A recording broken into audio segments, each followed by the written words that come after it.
Current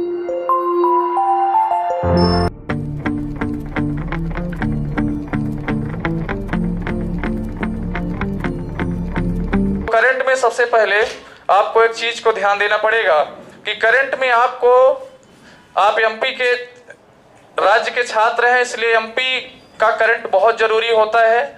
फिर आपको देश का करंट यानी इंडिया लेवल की करंट की घटनाएं जानना जरूरी होता है, और फिर वर्ल्ड लेवल की करंट की घटनाएं जानना जरूरी होता है।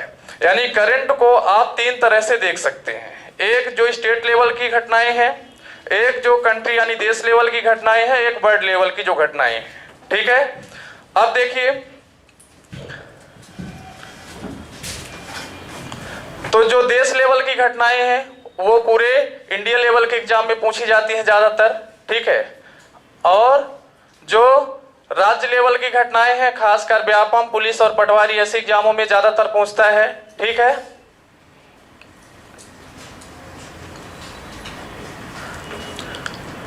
ठीक है, तो आपको ये चीजें थोड़ा सा ध्यान देने की जरूरत आपको पड़ेगी। ठीक है ना। तो करंट का जो क्षेत्र है उसमें सबसे पहले आप देखते हैं कि हमारे देश में जो प्रमुख पदाधिकारी हैं, ठीक है, पहले तो आप ये देखिए कि करंट तीन क्षेत्र है इसका। एक एमपी है, एमपी लेवल की घटनाएं आपको देखना है। दूसरी इंडिया लेवल की घटनाएं देखना है भारत की। ठीक है, और वर्ल्ड लेवल की घटनाएं आपको देखना है। ये चीजें आपकी क्लियर हो गई हैं। ठीक है, तो करंट में आपको अगर एमपी से रिलेटेड एग्जाम देना है तो एमपी लेवल की घटनाएं, फिर उसके बाद इंडिया लेवल की और वर्ल्ड लेवल की। ठीक है, अब इनमें से आपको देखना है,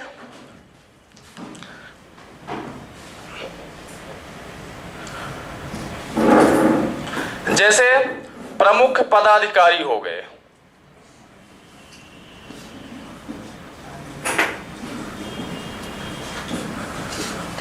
प्रमुख पदाधिकारी चाहे राज्य स्तर पर वो उनकी स्थिति हो, चाहे देश स्तर पर हो, चाहे विश्व स्तर पर हो।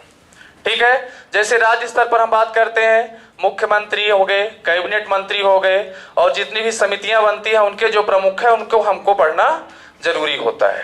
ठीक है, फिर देश लेवल की बात करते हैं तो हमारे जो भी राष्ट्रपति हैं, प्रधानमंत्री हैं, पक्ष के नेता हैं, विपक्ष के नेता हैं, केंद्रीय मंत्री हैं। ठीक है, फिर जो केंद्रीय समितियां हैं, जो बड़ी बड़ी है ना संस्थाएं हैं, जो बड़े बड़े संगठन हैं, गुप्तचर एजेंसियां हैं, जांच एजेंसियां हैं, उनके जो प्रमुख होते हैं उनको अपन पढ़ते हैं। बात समझ में आ रही है। तो ये जितने ही पदाधिकारी, फिर विश्व लेवल की अपन बात करते हैं तो विश्व लेवल पर भी जैसे मान लीजिए संयुक्त राष्ट्र संघ है, संयुक्त राष्ट्र संघ का अध्यक्ष कौन है, उससे जुड़ी हुई जो संस्थाएं हैं जैसे अंतरराष्ट्रीय न्यायालय है, ठीक है, सुरक्षा परिषद है, जो विश्व के बड़े बड़े संगठन है ना, जैसे सार्क हो गया, आसियान हो गया, नाटो हो गया, ओपेक हो गया, एपेक हो गया, इब्सा हो गया। ठीक है, तो जितने भी बड़े बड़े संगठन हैं उनके जो प्रमुख हैं तो उनको अपन पढ़ते हैं। तो कहाँ कहाँ का पढ़ेंगे, एक आपका राज्य लेवल का हो जाएगा, दूसरा देश लेवल का हो जाएगा, और तीसरा विश्व लेवल पर। ठीक है, तो तीनों को क्रम में बांट के अपन करंट में जो भी वर्तमान में है, जो जा रहे हैं उनको देखना है कि उनकी रिटायरमेंट कब हो रही है, जो आ रहे हैं वो अभी वर्तमान में कौन है और कौन फ्यूचर में आएंगे, किनकी नियुक्ति होना संभव है। क्लियर हो गया। उसके बाद ठीक है, फिर चर्चित स्थल। चर्चित स्थल का मतलब ये हुआ कि कौन सा मुद्दा अभी हाल ही में चर्चा में, कौन सा प्लेस अभी चर्चा में बना हुआ है। समझ में आ रही है चीजें। जैसे अभी अयोध्या चर्चा में है, ठीक है, वहां राम मंदिर का निर्माण हो रहा है। तो करंट में जो भी स्थल चर्चा में होते हैं उनसे रिलेटेड वो क्वेश्चन आपसे पूछता है। ठीक है, कि ये अभ्यर्थी, ये छात्र इसके विषय में क्या जानता है, क्योंकि वो बड़े सामाजिक मुद्दे हो सकते हैं, कोई ऐसे मुद्दे हो सकते हैं, खेल से जुड़े मुद्दे हो सकते हैं, जैसे आगामी खेल आयोजन हो गया, ठीक है, जैसे अगले ओलंपिक कहाँ होंगे, ठीक है, अगला आसियान सार्क खेल कहाँ होंगे, ठीक है, अगले राष्ट्रीय खेल कहाँ होंगे। तो जो चर्चित स्थल होता है, जो कि विश्व लेवल पर या इंडिया लेवल पर या एमपी लेवल पर जिसकी प्रमुखता होती है, उनको वो पूछता है। ठीक है, फिर चर्चित व्यक्ति, जो अभी हाल ही में चर्चा के विषय बने हुए होते हैं, जैसे उनमें किसी की नियुक्ति होती है बड़े उस पर, है ना, किसी का निधन होता है, ठीक है, ऐसे व्यक्तियों को भी वो आपसे पूछता है, ठीक है। तो इन चीजों को आपको पढ़ना होता है। फिर चर्चित पुस्तकें, जो अभी हाल ही में पुस्तकें लिखी जाती हैं, ठीक है, जो चर्चा में रहती है, न्यूज में रहती है, जैसे अभी द प्रॉमिस्ड लैंड लिखी गई, किसने लिखा? बराक ओबामा जी ने लिखा, है ना। द प्रॉमिस्ड लैंड किसने लिखा? बराक ओबामा जी ने लिखा, ठीक है। तो ऐसी जो पुस्तकें होती हैं वो आपसे पूछी जाती हैं, ठीक है। फिर सैन्य अभ्यास, ठीक है, जितने भी प्रकार के, चाहे नौसेना के हों, चाहे वायुसेना के हों, चाहे थल सेना के हों, जितने भी सैन्य अभ्यास होते हैं, है ना। जैसे अभ्यास मालाबार पूछ लिया आपसे, कौन बताएगा? 2 ही छात्र बताएंगे। बोलो बेटा, पीछे से किन किन देशों का सैन्य अभ्यास है? भारत, अमेरिका, जापान, लेकिन इस बार एक देश को और शामिल किया गया था, ऑस्ट्रेलिया को, है ना। चाइना से जो हमारी दूरियां बढ़ रही हैं उसको ध्यान में रखते हुए भारत ने और अमेरिका ने निर्णय लिया कि इस बार अपन किसको शामिल करेंगे साथ में? ऑस्ट्रेलिया को शामिल करेंगे, ठीक है। तो जितने भी जैसे युद्ध अभ्यास इंद्र किन किन देशों का है बेटा? भारत, रूस, इंडिया और रसिया, INDRA, ठीक है। तो RA से रसिया, IND से इंडिया, तो ऐसा है। फिर सूर्य किरण हो गया, है ना, मित्र शक्ति हो गया, गरुड़ हो गया। तो जितने भी ये सैन्य अभ्यास होते हैं उनको आपके कंपटीशन में वो पूछ लेता है कभी कभी, ठीक है। फिर उसके बाद सूचकांक हो गए, सूचकांक जैसे विश्व खुशहाली सूचकांक, विश्व भुखमरी सूचकांक, ठीक है, राष्ट्रीय बौद्धिक संपदा सूचकांक। तो जितने भी प्रकार के सूचकांक होते हैं, वर्ल्ड लेवल पे कौन सबसे टॉप पर है, उसमें कितने देश शामिल हैं और उसमें इंडिया की क्या पोजीशन है, ठीक है। तो ऐसे क्वेश्चन भी वो आपसे पूछता है। फिर उसके बाद पुरस्कार हो गए,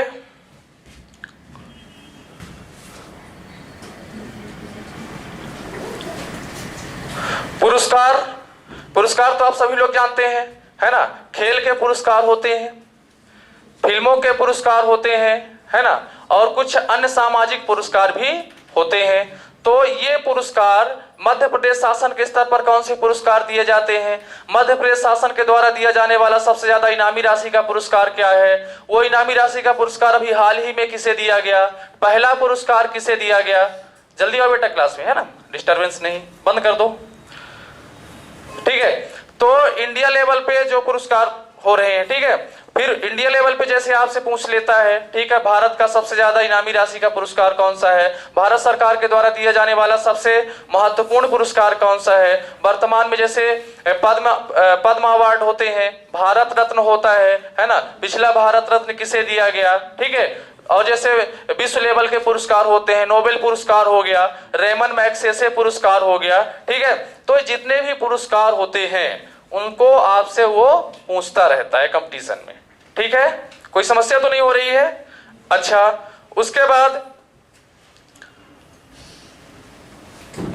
आगामी खेल आयोजन, खेल में ही देख लीजिए, जैसे खेल है तो खेल में बहुत सारी चीजें जुड़ जाएंगी, है ना। खेलों की वर्तमान स्थिति,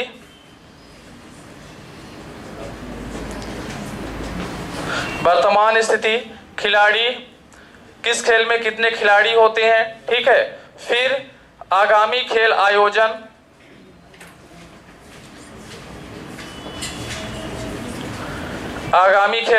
ये सारी चीजें पूछता है कि नहीं पूछता?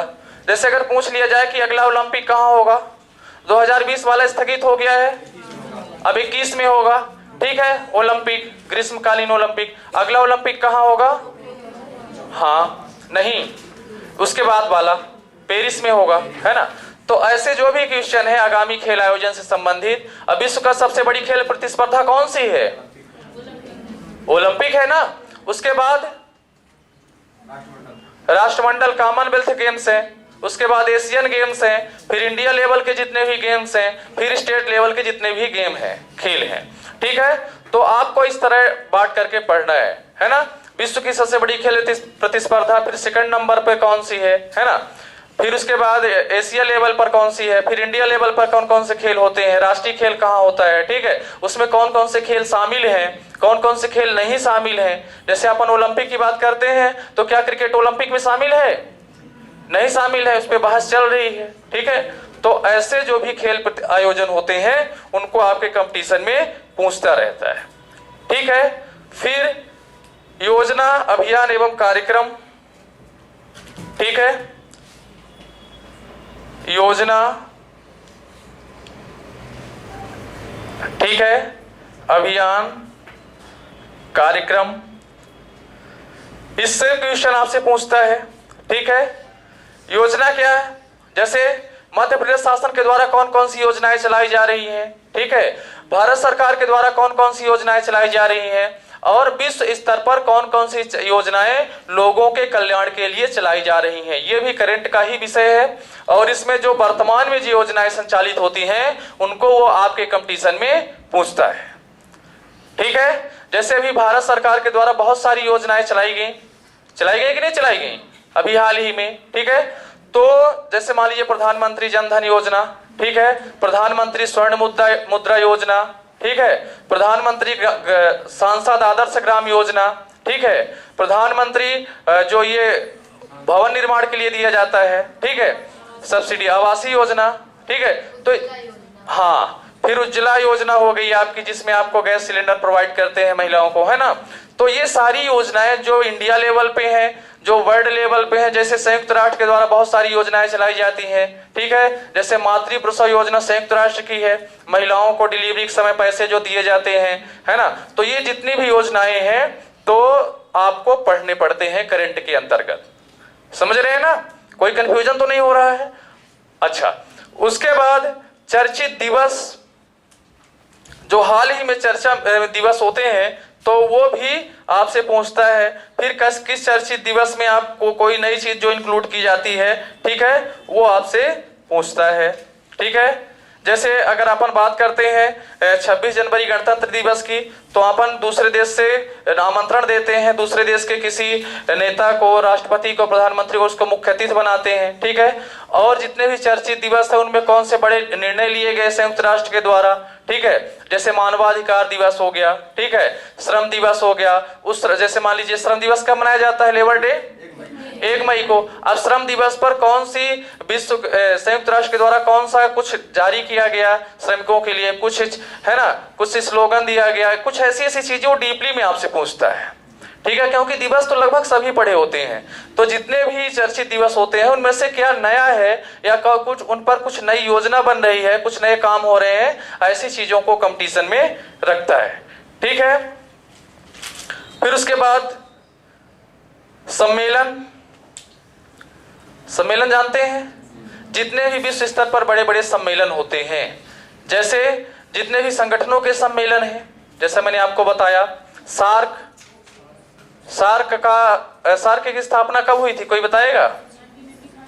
1985 में 7-8 दिसंबर 1985 को सार्क की स्थापना हुई थी, जो दक्षिण भारतीय क्षेत्रीय सहयोग संगठन है, ठीक है। भारत और उसके पड़ोसी देश शामिल हैं। जितने ही बड़े बड़े संगठन बनते हैं, ठीक है, तो उनके जो सम्मेलन होते हैं, जैसे अभी संघाई सहयोग संगठन हुआ, मोदी जी गए थे भाग लेने के लिए, ठीक है, तो वगैरह वगैरह सारे क्वेश्चन। फिर उसके बाद महोत्सव, जो बड़े बड़े महोत्सव होते हैं भारत सरकार के द्वारा हो, चाहे मध्य प्रदेश शासन के द्वारा हो, चाहे विश्व स्तर का कोई महोत्सव हो, ऐसे क्वेश्चन भी पूछता है। मध्य प्रदेश शासन के द्वारा बहुत सारे महोत्सव आयोजित होते हैं, जैसे आपके रीवा में ही एक महोत्सव होता है, बिंद महोत्सव होता है ना। तो जितने भी महोत्सव समारोह होते हैं वहां से भी क्वेश्चंस वो पूछता है, ठीक है। तो ये कुछ ऐसे क्षेत्र हैं, ठीक है। खेल में भी बहुत सारी प्रतियोगिताएं आती हैं, जैसे टेनिस है, क्रिकेट है, शतरंज है, ठीक है, जो भी खेल है। तो ये कुछ पॉइंट्स हैं जिन पर अपन को काम करना पड़ेगा, ठीक है। अच्छा, तो अब इसके बाद अपन चलते हैं, किसी एक टॉपिक को उठाते हैं, है ना, उस पर चर्चा करते हैं, क्योंकि सारी चीजें एक साथ तो पढ़ना संभव नहीं है, क्योंकि पूरे करंट को क्या आप एक साथ एक दिन में पढ़ सकते हैं किसी एक क्लास में? नहीं पढ़ सकते हैं, ठीक है। तो अपन एक चैप्टर को उठाते हैं। पहले तो आप लोग थोड़ा सा भारत के जो संवैधानिक प्रमुख हैं उनको आप लोग जान लीजिए। ठीक है, है ना। ये प्रशासन में जो प्रमुख जो काम कर रहे हैं जो लोग, उनको जान लीजिए, थोड़ा सा नोट कर लीजिए। जैसे अपन बात करते हैं, भारत के प्रधानमंत्री कौन है भाई? बहुत फेमस है। भारत ही बस नहीं बल्कि वर्ल्ड लेवल पर वो फेमस हैं। ठीक है, तो सबसे पहले कर लीजिए संवैधानिक प्रमुख या राष्ट्रीय पदाधिकारी, छोटी सी हेडिंग कर लीजिए, संवैधानिक प्रमुख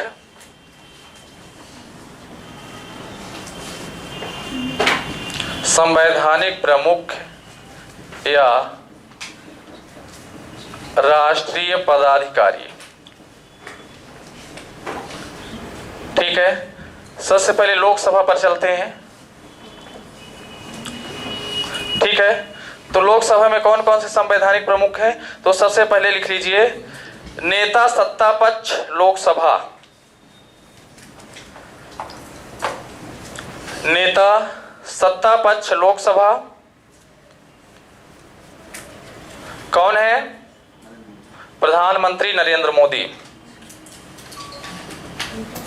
सत्ता पक्ष का नेता हमेशा ही भारत का कौन होता है? प्रधानमंत्री होता है। यह चीज आपको हमेशा ध्यान में रखना है। नेता सत्ता पक्ष लोकसभा नरेंद्र मोदी, उसके बाद अध्यक्ष लोकसभा, हाँ, अध्यक्ष लोकसभा ओम बिरला,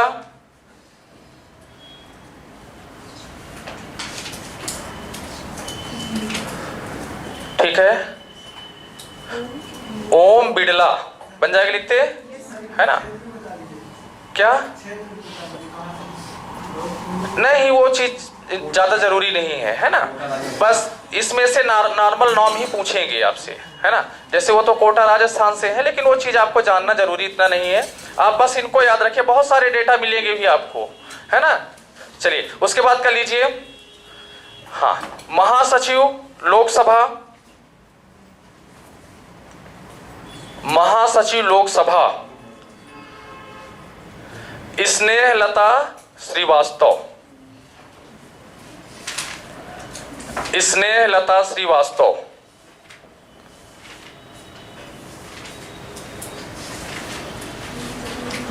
ठीक है। उसके बाद अगला नाम है नेता विपक्ष लोकसभा, विपक्ष इसी को प्रतिपक्ष कहते हैं, ठीक है। नेता विपक्ष लोकसभा, ये बंगाल से हैं, चौधरी साहब, क्या नाम है पूरा नाम? अधीर रंजन चौधरी, नोट कर लीजिए, नेता विपक्ष लोकसभा अधीर रंजन चौधरी, ठीक है। तो ये लोकसभा से, लोकसभा के जो प्रमुख पदाधिकारी हैं उनकी बात अभी तक हो रही थी। अब भारतीय संसद के कितने सदन हैं? 2 हैं, लोकसभा और राज्यसभा। तो अब राज्यसभा में देखिए कौन कौन से प्रमुख पदाधिकारी हैं। राज्यसभा का सभापति, राज्यसभा का सभापति, आप हमेशा से ही जानते हैं, ठीक है। कौन होता है राज्यसभा का सभापति? भारत का उपराष्ट्रपति। वर्तमान में कौन है? एम वेंकैया नायडू, नोट करिए, राज्यसभा का सभापति एम वेंकैया नायडू। ये साउथ से हैं, आंध्रा से हैं, ठीक है। एम वेंकैया नायडू साहब हैं। उसके बाद आगे कर लीजिए राज्यसभा का उपसभापति, राज्यसभा का उपसभापति हरिवंश नारायण सिंह,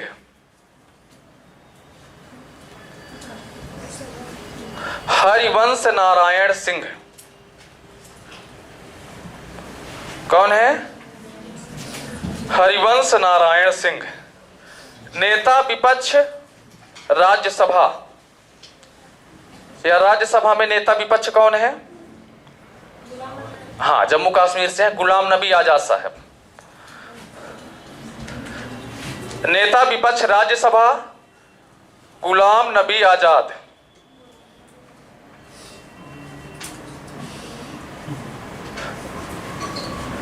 ठीक है, गुलाम नबी आजाद नहीं बनेगा, लिखते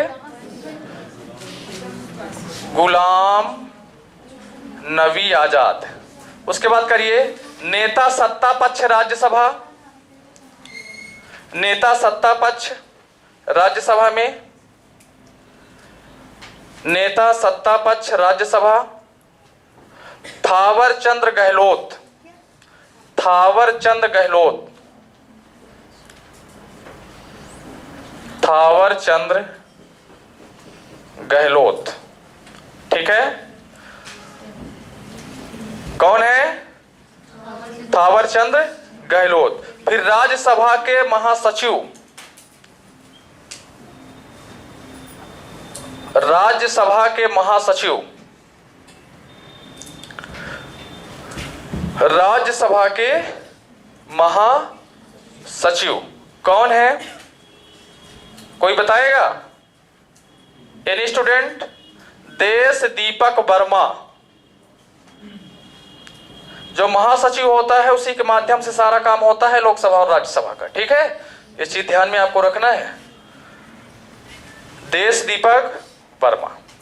उसके बाद आप छोटी सी हेडिंग कर लीजिए, न्यायिक प्रमुख। लोकसभा महासचिव हो गए, लोकसभा महासचिव उत्पल कुमार सिंह बनने वाले हैं अभी। अच्छा, चलिए इसको हम फिर चेंज करवा देंगे। क्या नाम बताए हो? उत्पल सिंह, उत्पल कुमार सिंह, पाल कुमार सिंह, उत्पल, उत्पल कुमार सिंह। ब्रैकेट में आप लोग लिख लीजिए, लोकसभा के हुए। जहां आपने स्नेहलता श्रीवास्तव लिखा है वहां पर लिख लीजिए आगामी। ठीक है, उत्पल कुमार सिंह बन जाएगा, लिखते। हाँ, लोकसभा के जो महासचिव आपने लिखा है स्नेहलता श्रीवास्तव, ठीक है, वहां पर आप क्या लिखेंगे उसको लिखा रहने दीजिए, या है ना, ठीक है, वहां आप बगल में लिख लीजिए उत्पल कुमार सिंह।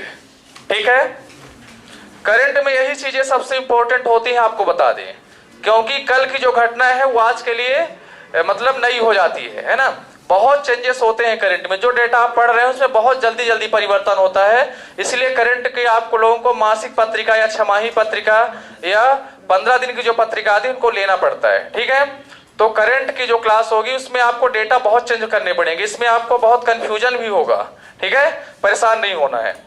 चलिए, तो आज इसमें संसदीय प्रमुख बस करवाते हैं, जो अगली क्लास होगी उसमें हम न्यायिक प्रमुख, गुप्तचर संगठन के प्रमुख आज करवाएंगे। ठीक है, अब अपन चलते हैं, एक जो बड़ा चैप्टर आज हम आपको पढ़ाना चाह रहे हैं वो है आपका नोबेल पुरस्कार।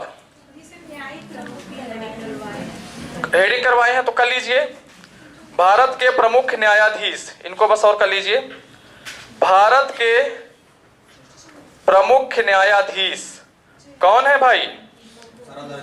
हाँ, नोट कर लीजिए, शरद अरविंद बोबडे, भारत के प्रमुख न्यायाधीश शरद अरविंद बोबडे। नहीं बनेगा, लिखते? अच्छा, थोड़ा नाम कठिन लगते हैं, है ना। बोबडे, शरद अरविंद बोबडे। ठीक है, तो ये चीज आपको ध्यान देना है। ठीक है, शरद अरविंद बोबडे। उसके बाद कर लीजिए 47वें नंबर के हैं। अगर आपसे पूछता है कि किस नंबर के न्यायाधीश हैं तो 47वें नंबर के हैं। ठीक है, ये चीज भी आपको ध्यान में रखना है। उसके बाद कर लीजिए भारत का महान न्यायवादी। हाँ, घर जाना है, ठीक है, चले जाइए। भारत का महान न्यायवादी, ठीक है, attorney general of India, Bharat का महान न्यायवादी। महान न्यायवादी नहीं बनेगा, लिखते? महान न्यायवादी कौन है? के वेणुगोपाल। नोट कर लीजिए, के वेणुगोपाल। ठीक है, के वेणुगोपाल। कोई कंफ्यूजन तो नहीं हो रहा है? ठीक है, चलिए इसमें इतना ही आज करवाते हैं, ठीक है। फिर बहुत ज्यादा नाम हो जाएंगे तो आपको कंफ्यूजन होने लगता है, ठीक है। अब उसके बाद कर लीजिए आप लोग, ठीक है, नोबेल पुरस्कार, हेडिंग कर लीजिए नोबेल पुरस्कार।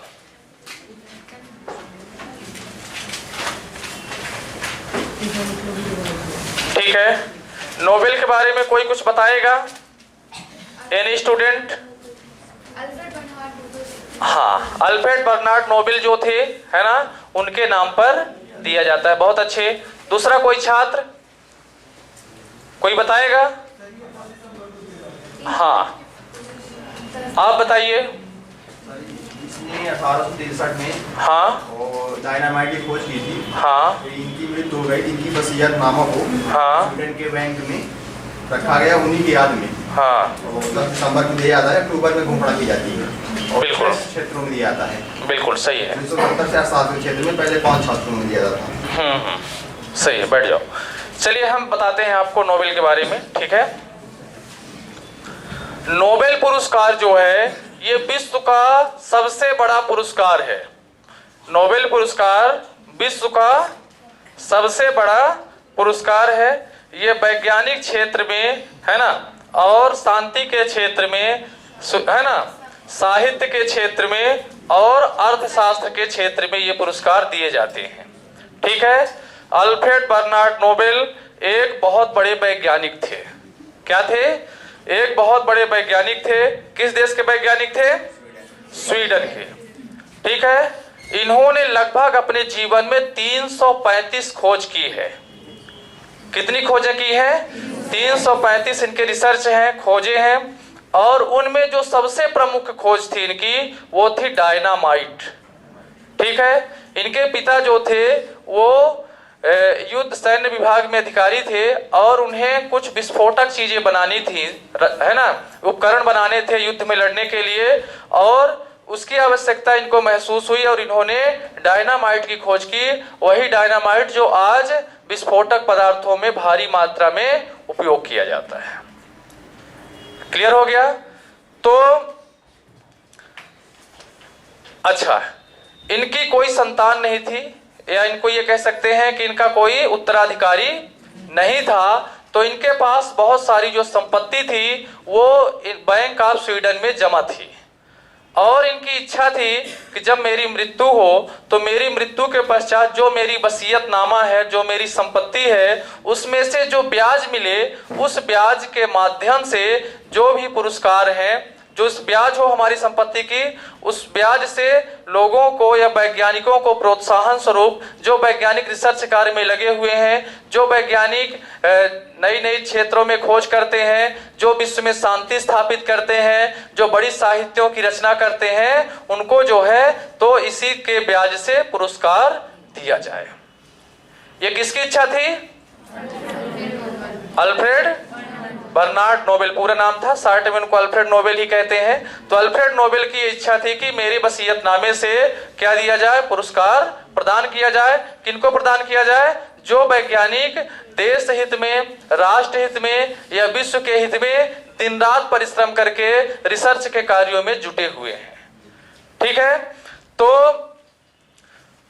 ये जो पुरस्कार है ये शुरू में 5 क्षेत्रों में दिया जाता था। कितने क्षेत्र थे? 5 क्षेत्र थे इसके, ठीक है। 3 तो विज्ञान के क्षेत्र थे, साइंस की शाखाएं थी, साइंस की ब्रांच थी। उनमें आपकी केमिस्ट्री हो गई, फिजिक्स हो गया और मेडिकल हो गया, चिकित्सा हो गया। मेडिकल बायोलॉजी का ही पार्ट है चिकित्सा शास्त्र। तो विज्ञान की जो आप तीनों शाखाएं पढ़ते हैं, ऐसे आपको ध्यान में रखना है कि जो साइंस की तीनों शाखाएं हैं, है ना, फिजिक्स, केमिस्ट्री और बायोलॉजी, तो बायोलॉजी की जगह में थोड़ा सा आपको और अपने दिमाग को बढ़ाना है और वहां पर चिकित्सा शब्द जोड़ना है। हाँ, तो ये 3 विज्ञान के हो गए। और 2 कौन सी शाखाएं? एक साहित्य, क्योंकि विश्व में बहुत बड़े बड़े साहित्यकार होते हैं, तो आपको ऐसे ध्यान रखना है कि साहित्य का एक क्षेत्र है। और विश्व में शांति जरूरी है, तो शांति के क्षेत्र में भी नोबेल का पुरस्कार दिया जाता था, ठीक है। और बाद में इसमें एक और पुरस्कार जोड़ा गया जिसको अर्थशास्त्र का नोबेल कहा जाता है, ठीक है। इसकी इनामी राशि कितनी होती है? 5,000। हाँ होती है भारत में रुपए में। हाँ हाँ बोलिए। स्वीडन में अधिक होती है क्रोन में। 10 लाख अमेरिकी डॉलर और प्रशस्ति पत्र। ठीक है, इसमें हो गया, ये मेन राशि है जो निर्धारित है। कभी कभी 11 लाख अमेरिकी डॉलर हो गया, 11,80,000 हो गया।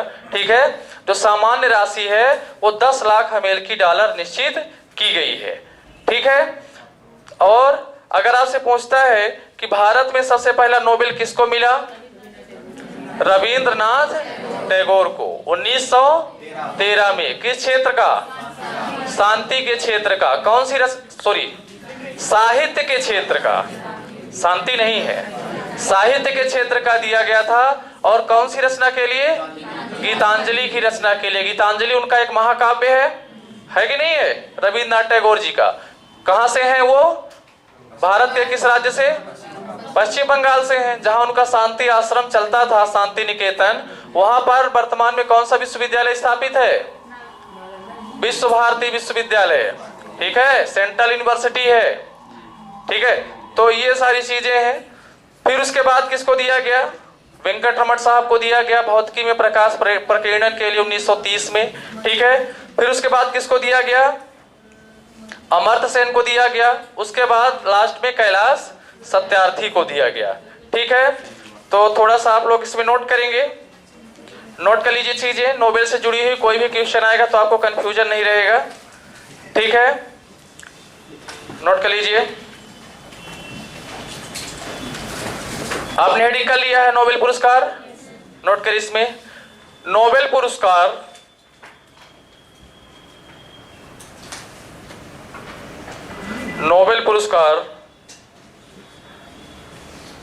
स्वीडन के महान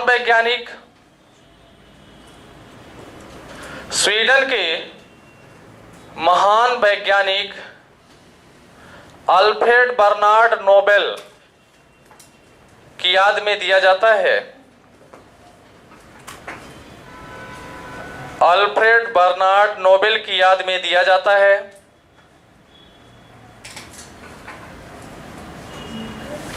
ठीक है, नीचे से करिए।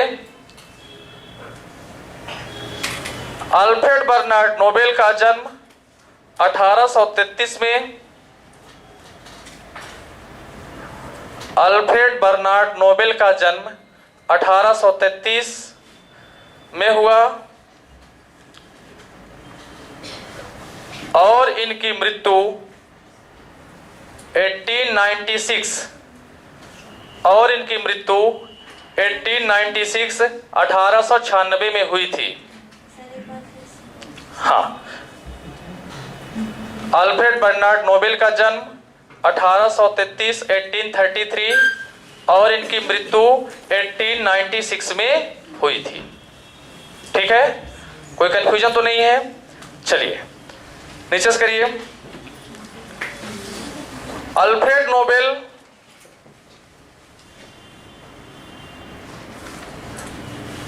का कोई उत्तराधिकारी नहीं था। कोई उत्तराधिकारी नहीं था।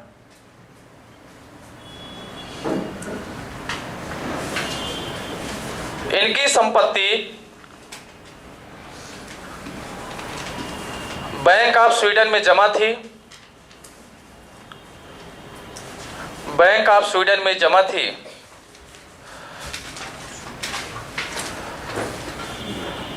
और इनकी इच्छा थी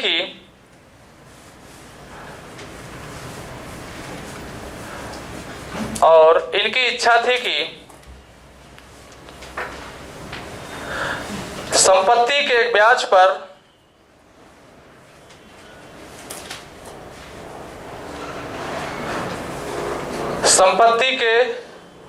ब्याज पर वैज्ञानिकों को ब्रैकेट में लिख लीजिए शोधकर्ताओं, है ना, वैज्ञानिकों को, शोधकर्ताओं को पुरस्कार प्रदान किए जाएं।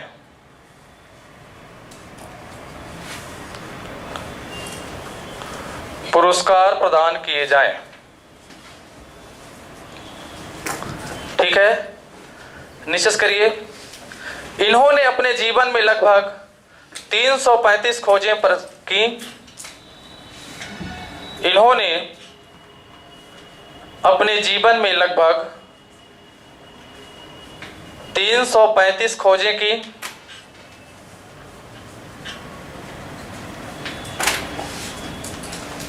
जिनमें सबसे प्रमुख खोज डायनामाइट का आविष्कार था।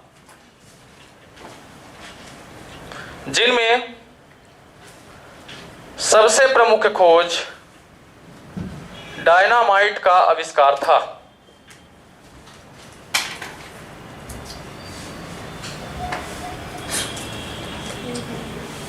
ठीक है, नीचे करिए।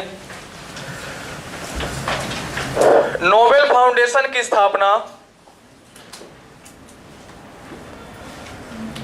नोबेल फाउंडेशन की स्थापना नोबेल फाउंडेशन की स्थापना बैंक ऑफ स्वीडन के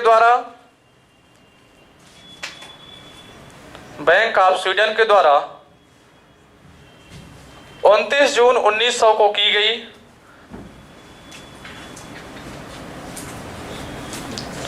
29 जून 1900 को की गई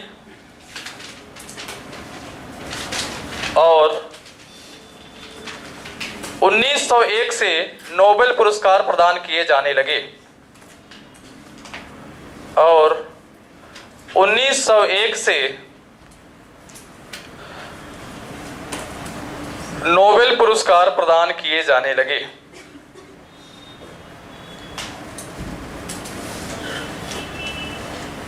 ठीक है, कोई समस्या तो नहीं अभी तक?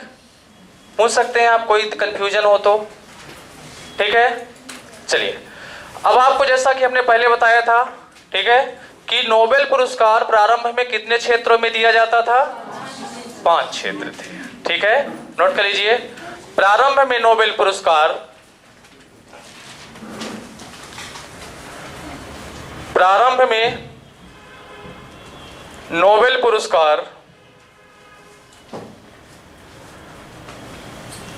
5 क्षेत्रों में दिया जाता था।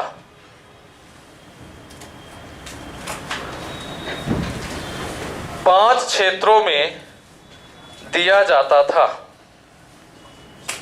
ठीक है, नंबर 1 शांति,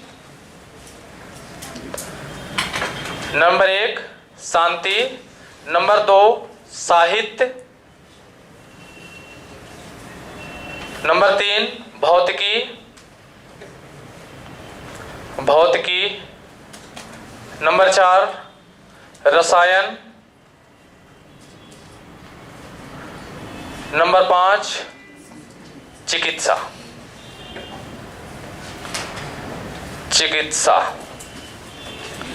ठीक है, नीचे करिए।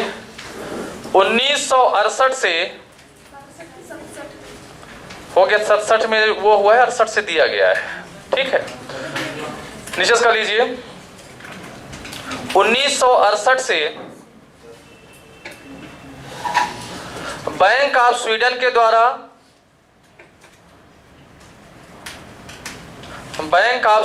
द्वारा अर्थशास्त्र के नोबेल पुरस्कारों की घोषणा की गई।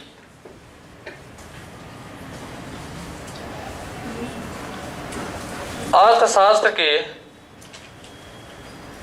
नोबेल पुरस्कारों की घोषणा की गई।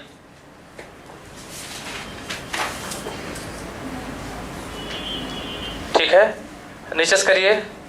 अर्थशास्त्र का प्रथम नोबेल पुरस्कार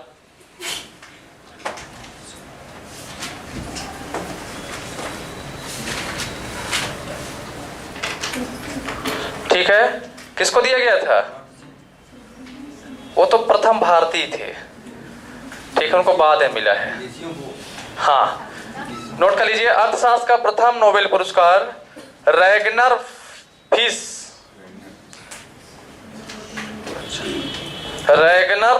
फिश बन जाके लिखते, रैगनर फिश और जॉन टिम्बरजन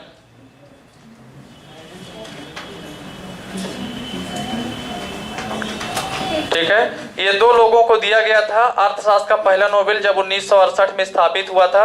ठीक है, अर्थशास्त्र में नोबेल पुरस्कार की स्थापना 1967 को हुई थी ना, और 69 में दिया गया। 67 में घोषणा हुई थी। ठीक है, ठीक है, पढ़े हो क्या पहले से? सर प्रभु सर पढ़ाते इसलिए क्योंकि इसमें दूसरा है, उसमें दूसरा नहीं, आप उसको क्लियर कर लेना है ना। 1969 मानता है क्या? एनसीईआरटी 1969 मानता है। 1969 एनसीईआरटी मानता है ना। प्रभु सर ने 67 लिखा दिया तो उसमें मैं कुछ नहीं कर सकता हूँ। ठीक है ना, आप उसको थोड़ा सा क्लियर कर लेना, फिर बाहर पूछ लेना। ठीक है, आप लोग 68 ही करिएगा। ठीक है ना, कोई कंफ्यूजन तो नहीं है? ठीक है, 68 और 67 पर किसी दिन हम चर्चा करके आपको बता देंगे। थोड़ा सा हमको भी रिसर्च करना पड़ेगा, क्योंकि जो मुझे डाटा मिला वो मैं आपको बता रहा हूँ। आप समझिएगा बात को, है ना। सर ने जो बताया हो सकता है सर का भी सही हो सकता है। 69 में दिया गया था। ठीक है, रैगनर फिश और जॉन टिम्बर्जन को 1969 में प्रदान किया गया था। ठीक है, ठीक है बेटा, तो इसमें कंफ्यूजन नहीं रखना, किस दिन चर्चा कर देंगे। तो नोट कर लीजिए। और इनको किस खोज के लिए दिया गया था? गत्यात्मक, हाँ, इकोनॉमिक मॉडल, इकोनोमेट्रिक मॉडल है। ठीक है, तो उसको मत लिखिए, बस नाम बस आप याद रखिए कि प्रथम नोबेल किसको दिया गया? रैगनर फिश और जॉन टिम्बर्जन को। ठीक है, स्थापित कब हुआ? 68 में। दिया कब गया? 69 में। क्लियर हो गया? चलिए, उसके बाद आप कर लीजिए, अभी वर्तमान का भी आपको पढ़ना है। ठीक है, तो पहले भारतीयों का करा दें, फिर करंट का कराते हैं, क्योंकि भारतीयों का जरूर पूछता है, क्योंकि वो चीजें आजकल कंपटीशन में इंक्लूड करता है कि जो इंडिया से जुड़े हुए लोग हैं और जिनको वर्ल्ड लेवल पर ख्याति प्राप्त हो चुकी है। जैसे मान लीजिए मध्य प्रदेश का कोई खिलाड़ी है और वो वर्ल्ड लेवल पे खेल रहा है, तो उस खिलाड़ी को फोकस करेगा। इंडिया लेवल पर कोई व्यक्ति है जिसने वर्ल्ड लेवल पर कुछ अच्छा किया है, उसको वो पूछता है। ठीक है, तो जो भारत के नोबेल प्राप्त करता है उनको वो अक्सर पूछता रहता है कंपटीशन में। तो नोट कर लीजिए, भारत में नोबेल पुरस्कार विजेता, भारत में नोबेल पुरस्कार विजेता,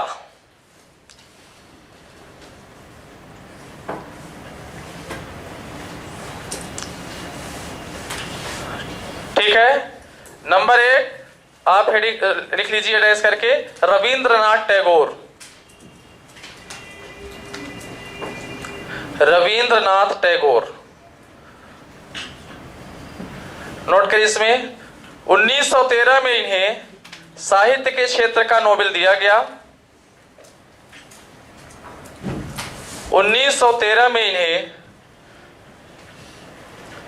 साहित्य के क्षेत्र का नोबेल दिया गया। इनकी प्रमुख रचना गीतांजलि की रचना के लिए, इनकी प्रमुख रचना गीतांजलि की रचना के लिए।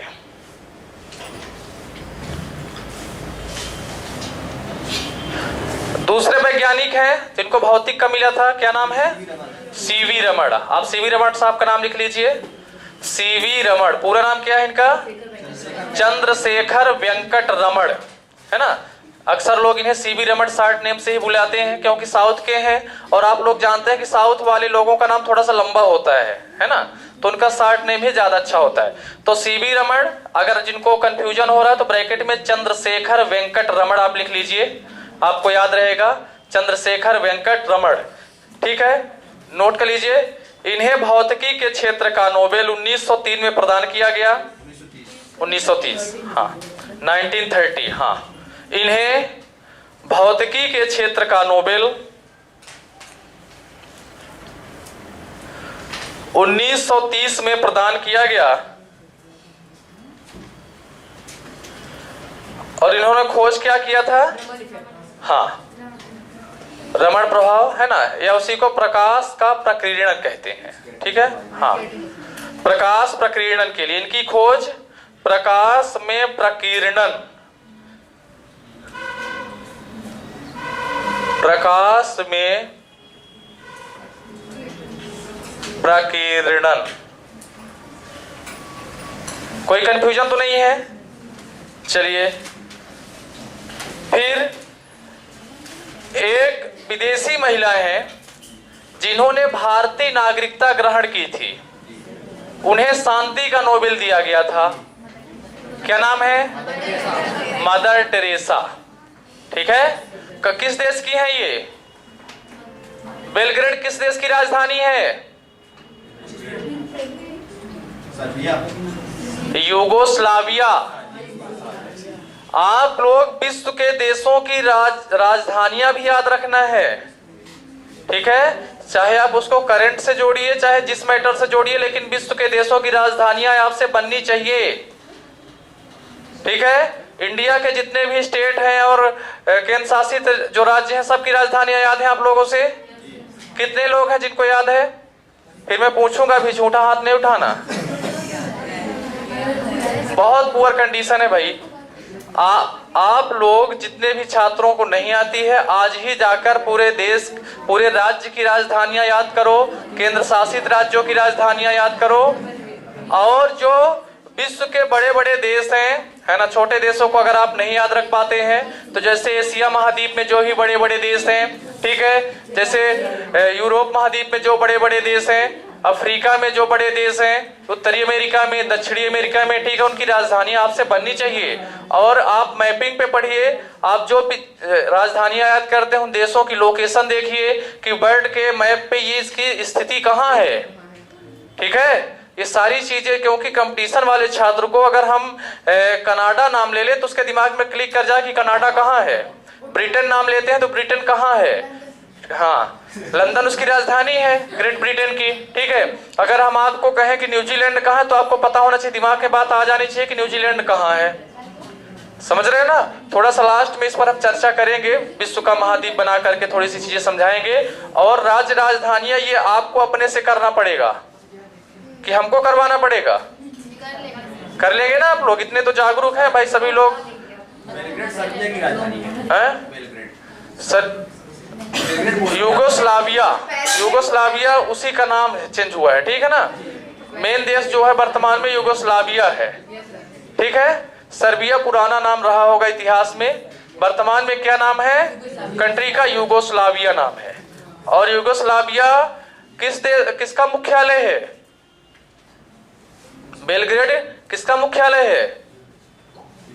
गुटनिरपेक्ष का। ठीक है, तो ये चीज आपको सारी चीज याद रखना है। सारे संगठन जो है बड़े लेवल के मैं करवाऊंगा, हालांकि अब मैं सोचता हूं कि आपको हर संडे बुला के करंट की चीजें पूरी क्लियर करवाते चले। जितने ही बड़े बड़े संगठन हैं वर्ल्ड लेवल के, ठीक है, जैसे आसियान है, सार्क है, यूरोपीय यूनियन है, ओपेक है, एपेक है, ठीक है, सुरक्षा परिषद है, अंतरराष्ट्रीय न्यायालय है, ठीक है, तो ये सारी चीजें आपकी हम करवाएंगे। किस दिन आपको हम बताएंगे क्या संयुक्त राष्ट्र संघ है और संयुक्त राष्ट्र संघ की स्थापना कैसे हुई, उसका क्या काम है, सुरक्षा परिषद का क्या काम है, ठीक है, सुरक्षा परिषद के कौन कौन से स्थायी सदस्य हैं, अंतरराष्ट्रीय न्यायालय का क्या काम है, ठीक है, तो सारी चीजें आपको हम बताएंगे। तो भारत में जो मदर टेरेसा हैं उनको दिया गया था पुरस्कार 1979 में। नोट करिए, मदर टेरेसा, इन्हें 1979 में शांति के क्षेत्र का पुरस्कार दिया गया। 1979 में किस क्षेत्र का? शांति के क्षेत्र का पुरस्कार दिया गया। ठीक है, ये इंडियन नहीं थी, पहले इनको भारत की नागरिकता नहीं थी, लेकिन ये भारत में आकर रहीं और इन्होंने भारत की नागरिकता को ग्रहण किया। ठीक है, चलिए उसके बाद कर लीजिए अमर्त्य सेन, नाम सुना होगा आप लोगों ने।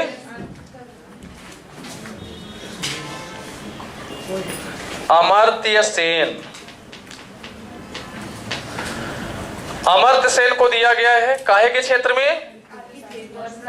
अर्थशास्त्र के क्षेत्र में। कौन सा अर्थशास्त्र इन्होंने लिखा? कल्याणकारी अर्थशास्त्र। नोट कर लीजिए, है ना। अमर्त्य सेन 1998 में इन्हें 1998 में इन्हें कल्याणकारी अर्थशास्त्र के लिए कल्याणकारी अर्थशास्त्र के लिए नोबेल पुरस्कार प्रदान किया गया। नोबेल पुरस्कार प्रदान किया गया। अभी जिनको सबसे बाद में मिला है, शांति का क्षेत्र में ही दिया गया है। शांति के क्षेत्र में कैलाश सत्यार्थी। पीछे से कोई बताएगा कैलाश सत्यार्थी के बारे में, क्यों दिया गया भाई? लड़कियों में से, गर्ल में से कोई बताएगा? Any student? शांति के क्षेत्र में दिया गया था। हाँ, कहाँ से है? एमपी से। एमपी में कहाँ से? नहीं पता, 2014 में दिया गया है। एमपी में किस दिन है? हाँ, विदिशा से। समझिएगा, कैलाश सत्यार्थी का एक एनजीओ चलता है और उसकी थीम है बचपन बचाओ। एनजीओ है उनका, और उसमें उन्होंने जो उसकी थीम रखी है एनजीओ का, वो क्या है? बचपन बचाओ। और कैलाश सत्यार्थी साहब ने क्या किया कि ऐसे बच्चों को चुना जो कि गैर आश्रित हैं, जो कि निराश्रित हैं, जिनका कोई नहीं है, अगर कोई है भी तो शिक्षा से वंचित है, विकास की मुख्य धारा से वंचित है, उसको पढ़ने के अवसर प्राप्त नहीं हो रहे हैं, उसको उचित पोषण प्राप्त नहीं हो रहे हैं, उचित कपड़े प्राप्त नहीं हो रहे हैं। ऐसे बच्चों को वो ले जा करके अपने एनजीओ के माध्यम से उन्हें सारी सुविधाएं दे करके उन्हें पढ़ा कर लिखा कर एक अच्छा नागरिक बनाने की पूरी जिम्मेदारी उन्होंने ले रखी है। और वो इस फील्ड में काम करें। बड़ा काम है कि नहीं है? आज अक्सर आप देखते हैं कि छोटे बच्चे ज्यादातर होटलों में काम करते हैं, भिक्षा मांगते हैं, इधर उधर भटकते हैं, ठीक है, उनको सही गाइडलाइन प्राप्त नहीं होती। ऐसे गरीब घर के बच्चे होते हैं जो कि माता पिता के काम में ही अपना सहयोग हाथ बटाने लगते हैं, उनको उचित अवसर प्राप्त नहीं होता। तो कैलाश सत्यार्थी का जो बचपन बचाओ उनका एनजीओ है, उसके माध्यम से उन्होंने ये काम जारी रखा था बहुत दिनों से। तो जब भारत सरकार ने इनका नाम प्रेषित किया कि हमारे देश में भी एक ऐसे व्यक्ति हैं जो कि बहुत अच्छा काम कर रहे हैं वर्ल्ड लेवल पर या लोगों के हित के लिए, तो फिर जो रॉयल सोसाइटी है स्वीडन, बैंक ऑफ स्वीडन जो फाउंडेशन है नोबेल का, उसने जब देखा कि इंडिया से नाम आया हुआ है और इन्होंने ऐसा, वहां फिर एक जितने भी देश से नाम जाते हैं ना, फिर उनमें चयन होता है। जैसे मान लीजिए हर देश नोबेल के लिए अपने अपने शांति के नोबेल के लिए लोगों का नाम भेजा, फिर उसमें चुनाव होता है कि किनका काम सबसे अच्छा है, जिनका काम सबसे अच्छा होता है उनको चुन लिया जाता है और उनको नोबेल दिया जाता है। समझ रहे हैं ना? तो वहां पर चुनाव होता है, हर देश अपने अपने यहाँ से नाम प्रेषित करते हैं। जैसे गांधी जी को अभी एक भी बार नोबेल नहीं मिला ना, ना ही मरणोपरांत मिला, 3 बार नामित किया गया है ना। तो ये सारी चीजें होती हैं। तो आप समझ गए चुनाव कैसे होता है ना वहां पर, है ना। जैसे अमेरिका वाला भी अपने, अमेरिका की सरकार अपने यहाँ से नाम भेजेगी, इंडिया की सरकार भेज रही है, चाइना की भेज रही है, तो वहां पर फिर चुनाव करती है, जो कमेटी बैठती है तो चुनाव करती है कि किस देश के किस व्यक्ति का काम सबसे अच्छा है या किस वैज्ञानिक का सबसे अच्छी खोज है, उस वैज्ञानिक को दिया जाता है। ठीक है। साहित्य के क्षेत्र की बात करते हैं तो किस साहित्यकार की रचना सबसे अच्छी है, किस साहित्यकार की रचना समाज को जोड़ती है, समाज को एकता के सूत्र में बांधती है, समाज को एक अच्छा समाज बनाती है। साहित्य का मतलब क्या है? वो रचनाएं जो समाज के हित के लिए लिखी जाती हैं। ठीक है। तो ऐसा तो नोट कर लीजिए, कैलाश सत्यार्थी, नाम लिखिए कैलाश सत्यार्थी। 2014 में इन्हें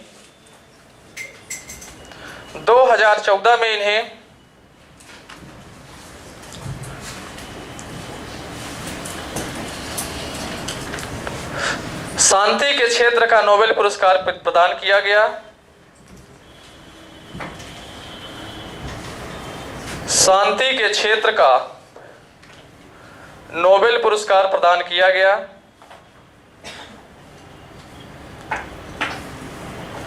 इन्होंने अपने एनजीओ के माध्यम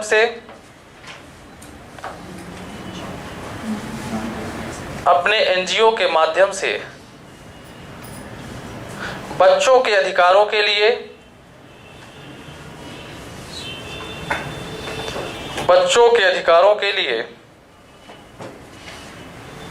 अभियान छेड़ रखा था। बच्चों के अधिकारों के लिए अभियान छेड़ रखा है। ठीक है। हाँ, उस पर काम चल रहा है, इनका छेड़ रखा है। और बचपन बचाओ आंदोलन और बचपन बचाओ आंदोलन के तहत बच्चों को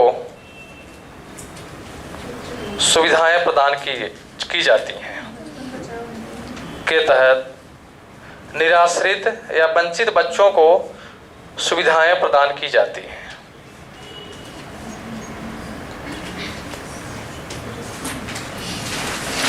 ठीक है, अब उसके बाद कर लीजिए 2020। अच्छा, एक चीज और बता दूं, कुछ ऐसे भी भारतीय वैज्ञानिक हैं जिनका जन्म तो भारत में हुआ लेकिन उनको नोबेल पुरस्कार किसी अन्य देश से प्राप्त हुए है। समझ रहे ना मैं क्या बोलना चाह रहा हूं कि वो है जन्म तो भारत में हुआ लेकिन ज्यादातर भारतीयों की पसंद क्या होता है, भारत ना होकर के विदेश होते हैं। और भारत के ही बहुत सारे डॉक्टर, वैज्ञानिक, इंजीनियर जो बड़ी बड़ी पोस्ट पर हैं, वो जिनको अच्छा टैलेंटेड लोग होते हैं, वैज्ञानिक लोग, वो जाकर के विदेश चले जाते हैं। उनको अच्छा पैसा मिलता है, अच्छी सुविधाएं मिलती हैं, इसलिए वो कहाँ चले जाते हैं, दूसरे देशों में चले जाते हैं। ज्यादातर लोग यूके है, यूएसए है ना, तो ऐसे देशों में जाकर के अपने रिसर्च करते हैं, उनको ज्यादा सुविधाएं। इंडिया में जिस काम के लिए कम पैसा मिलता है उसी काम के लिए वहाँ ज्यादा पैसा मिलता है, ज्यादा फैसिलिटी मिलती है, ज्यादा सुविधाएं मिलती हैं। तो जब आपको उसी काम के लिए यहाँ कम चीजें मिलेगी तो आप दूसरे देश जाना पसंद करोगे कि नहीं करोगे। तो भारत के ही कुछ ऐसे वैज्ञानिक हैं जो जिनका जन्म भारत में हुआ और उन्होंने जो खोजें की वो विदेशों में की और वहां के माध्यम से उनको पुरस्कार मिले। तो कुछ वैज्ञानिक हैं, उनको भी करवा दें कि ना करवाएं, करवा दें। ठीक है, अच्छा, तो इसमें आप लोग सुन लीजिए। सबसे पहले डॉक्टर हरगोविंद खुराना, ठीक है, ये भारत के हैं। और ठीक है, तो आप पहले हेडिंग कर लो, ऐसे ही आप कंफ्यूज हो जाओगे। ठीक है, नोट कर लीजिए। भारत में जन्मे कुछ वैज्ञानिक, भारत में जन्मे कुछ वैज्ञानिक जिन्हें दूसरे देशों से नोबेल पुरस्कार प्राप्त हुए, दूसरे देशों से नोबेल पुरस्कार प्राप्त हुए।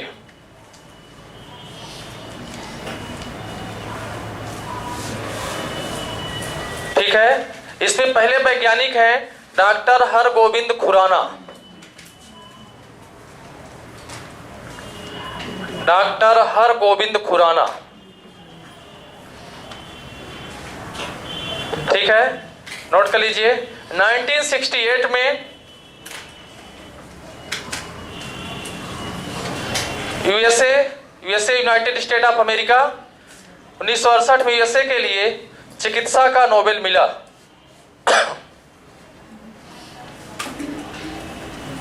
चिकित्सा का नोबेल मिला।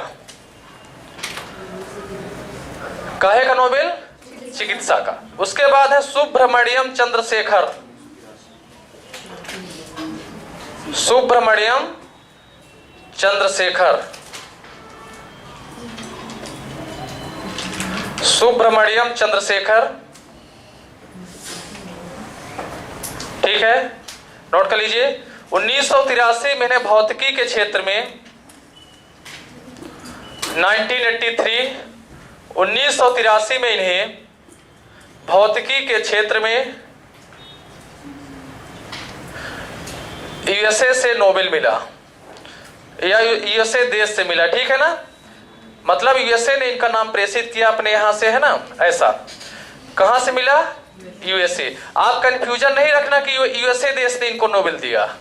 यूएसए देश के माध्यम से इनका नाम भेजा गया था वहां, कहां, जहां से नोबेल मिलता है, स्वीडन में, और वहां से चुनाव किया गया। लेकिन ये भारत की तरफ से इनको नहीं मिला, बल्कि किस देश की तरफ से मिला है? यूएसए की तरफ से इनको मिला है। ठीक है, फिर उसके बाद है अगले वेंकटरमण रामाकृष्णन। वेंकटरमण रामाकृष्णन, ये भी बहुत बड़े वैज्ञानिक हैं, केमिस्ट्री के वैज्ञानिक है, ये रसायन के। ठीक है, वेंकटरमण रामाकृष्णन, नोट कर लीजिए। 2009 में इन्हें यूनाइटेड किंगडम की तरफ से 2009 में इन्हें यूनाइटेड किंगडम, आगे बताएंगे यूके किसको कहते हैं, यूनाइटेड किंगडम की तरफ से तरफ से इन्हें रसायन का नोबेल मिला। रसायन का नोबेल मिला। ठीक है बेटा, इंग्लैंड, ब्रिटेन और यूनाइटेड किंगडम सभी लोग जानते हैं इसको। इंग्लैंड सिर्फ एक अकेला देश है। इंग्लैंड क्या है? अकेला देश है इंग्लैंड, जिसको आप कहते हैं, जिसकी राजधानी लंदन है। फिर दूसरा है ग्रेट ब्रिटेन, इसमें 3 देश शामिल हैं। ठीक है, स्कॉटलैंड, आयरलैंड और इंग्लैंड, और बिल्स उसी का भाग है, छोटा सा द्वीप है। ठीक है, तो 3 और ये बिल्स को मिलाकर 4 देश शामिल हैं। ठीक है, उसके बाद आता है आपका यूनाइटेड किंगडम, इसमें 8 देश शामिल होते हैं। इंग्लैंड के 8 देशों का ये पूरा समूह है, जिसका हेड कौन होता है? इंग्लैंड ही होता है। ठीक है, ब्रिटेन में भी हेड कौन है? इंग्लैंड ही है। ठीक है, इंग्लैंड का प्रशासन ही आयरलैंड, वेल्स और स्कॉटलैंड पर चलता है आज भी।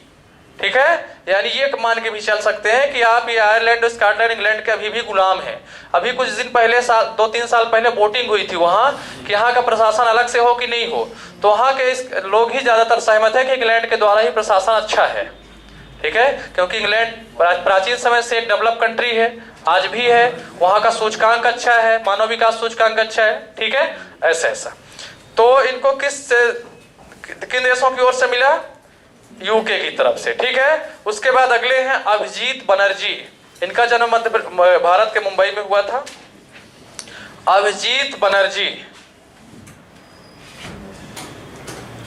ठीक है, 2019 में इन्हें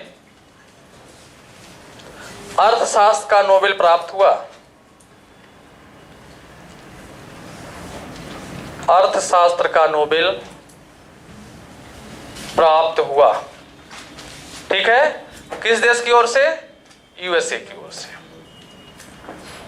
यूएसए की ओर से। ठीक है, अच्छा, एक और बड़ी घटना है भारत से जुड़ी हुई।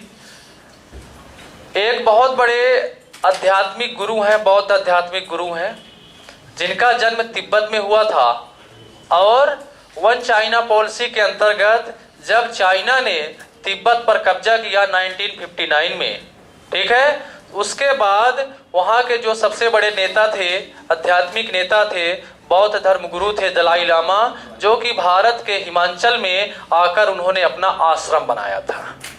ठीक है, और तब से ही वो लगातार भारत में ही निवास कर रहे हैं, और उन्हें भी नोबेल मिला है। ठीक है, तो है तो तिब्बती, लेकिन रह कहाँ रहे हैं? भारत में रह रहे हैं। तो उस घटना को भी आप नोट कर लीजिए, नोट करके लिख लीजिए इसको। तिब्बती बौद्ध धर्म गुरु, तिब्बती बौद्ध धर्म गुरु,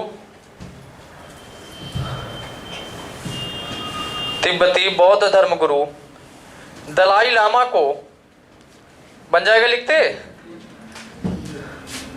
दलाई लामा को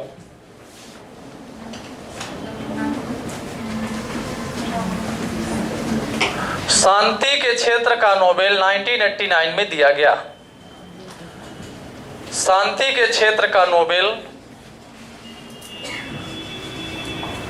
1989 में दिया गया।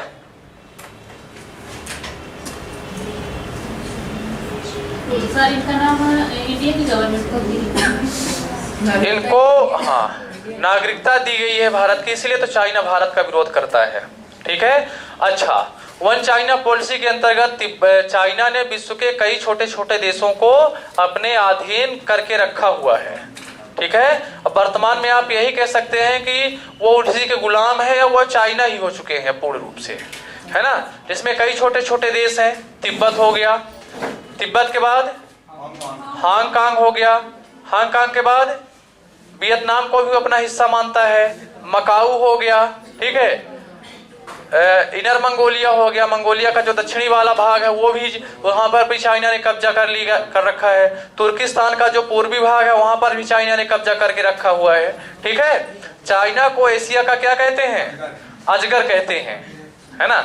अजगर जैसे निकल जाता है ना, वैसे चाइना अपने पड़ोसी देशों को निगल रहा है। यहाँ तक कि उसने नेपाल, भूटान और इंडिया के क्षेत्र पर भी नजर गड़ा के रखी हुई है। लद्दाख विवाद, क्वेश्चन आ सकते हैं इससे कंपटीशन में। मैंने बताया था ना कि प्रमुख चर्चित स्थल, ठीक है, यानी जो अभी हाल ही में जो स्थल चर्चा का विषय बना रहता है किसी ना किसी कारण से, उसको भी वो कंपटीशन में पूछता रहता है। अभी एक और बहुत बड़े क्वेश्चन बनेगी कोविड-19 से, है ना, क्योंकि इसने पूरे विश्व को हिला करके रख दिया, पूरे विश्व की अर्थव्यवस्था को इसने तबाह कर दिया। ठीक है, तो उसको भी आपको पढ़ना पड़ेगा। तो आज की क्लास में तो नहीं संभव है, किस दिन हम बताएंगे, चर्चा करेंगे। ठीक है, अच्छा, अब 2020 में नोबेल पुरस्कार प्राप्त विजेता, ये करंट का, वर्तमान का भी का है। 2020 में नोबेल पुरस्कार विजेता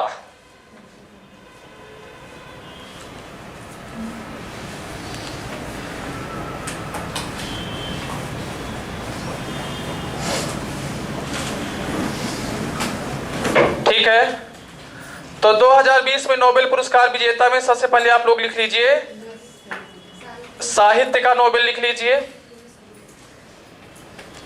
साहित्य।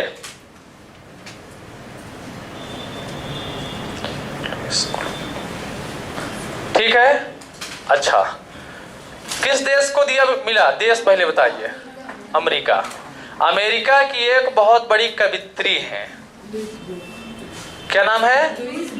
बहुत बढ़िया, लुईस ग्लूक। ये येल विश्वविद्यालय की प्रोफेसर हैं और इन्होंने एक रचना किया था फर्स्टरबोर्न। इनकी रचना क्या है? फर्स्टरबोर्न। इसके लिए इनको साहित्य के क्षेत्र का नोबेल 2020 का दिया गया। नोट कर लीजिए। हाँ, अमेरिकी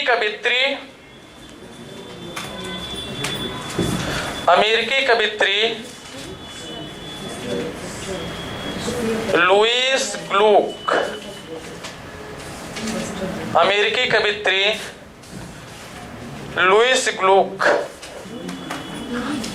ठीक है, लुईस है। हाँ लुईस, सॉरी, लुईस ग्लूक। ये देखिए सामने लिखा हुआ है, जिनको नहीं बनेगा लिख लेंगे, लुईस ग्लूक।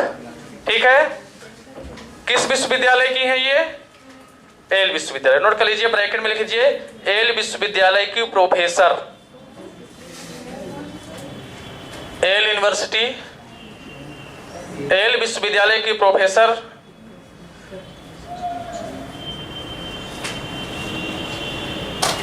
ठीक है, लिख लिए हैं। इन्हें इनकी पहली पुस्तक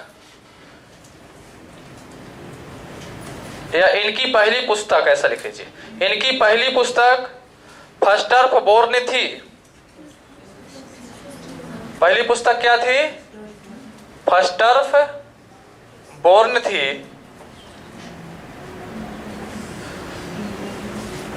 को दिया गया,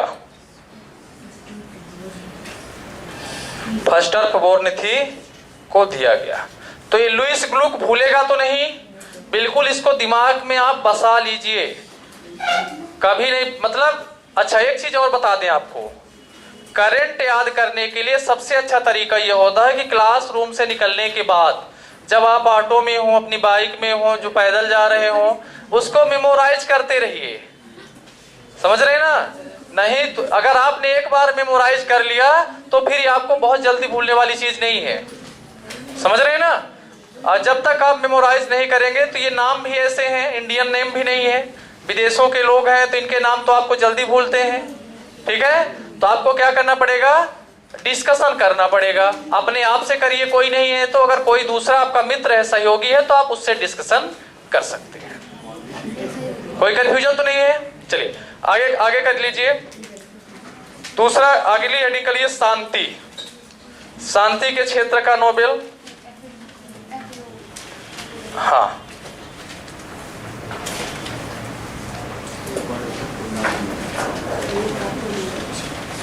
ठीक है, किसको दिया गया शांति के क्षेत्र का? हाँ, माइक ह्यूटन, नोट कर लीजिए।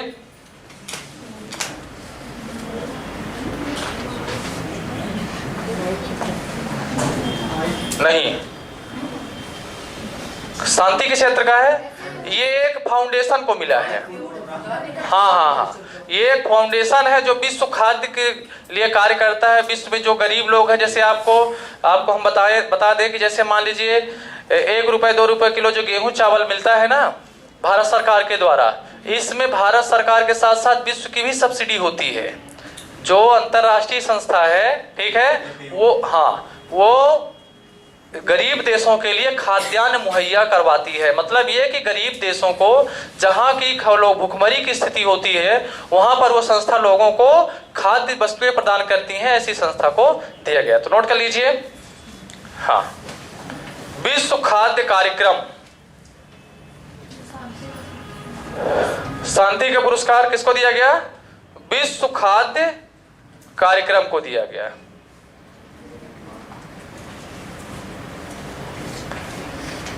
ठीक है, नोट कर लीजिए। यह संस्था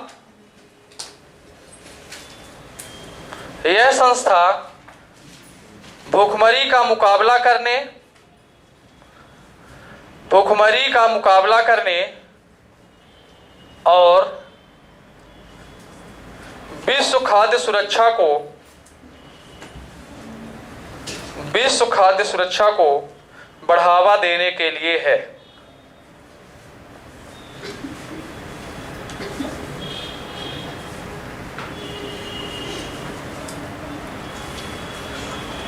ठीक है, उसके बाद आए कर लीजिए भौतिकी का नोबेल 2020। बोलिए बेटा, क्या नहीं समझ में आ रहा है? ये विश्व खाद्य कार्यक्रम जो है, ये पूरे विश्व की भूखमरी का मुकाबला करने और उसको बढ़ावा देने के लिए कार्य करती है। नाम क्या है? ये फाउंडेशन कोई नाम किसी एक पर्सन का नहीं है, ये पूरा ऑर्गेनाइजेशन है। क्या है ये? हाँ, ये पूरा एक फूड एग्रीकल्चर जो ये खाद्य और कृषि विभाग है, प्रसंस्करण है पूरे विश्व में, ये पूरी एक संस्था है। ये किसी एक पर्सन को नहीं मिला पर्टिकुलर, है ना। जरूरी नहीं कि किसी व्यक्ति को ही मिले। ठीक है, जैसे मान लीजिए कोई बड़ा ऑर्गेनाइजेशन है, कोई एनजीओ है, ठीक है, तो उसके हेड का नाम लिख सकते हैं, लेकिन ये पूरे इंटरनेशनल संस्था है ना, तो ये पूरी संस्था को दिया गया। कोई कंफ्यूजन तो नहीं है पीछे तक? ये जो शांति का नोबेल है 2020 का, ये पूरी एक संस्था को दिया गया है जो पूरे विश्व के लिए भूखमरी का मुकाबला करने, ठीक है, और उसकी खाद्य आपूर्ति के लिए कार्य करती है। उसके बाद आगे कर लीजिए भौतिकी का नोबेल पुरस्कार 2020। हाँ,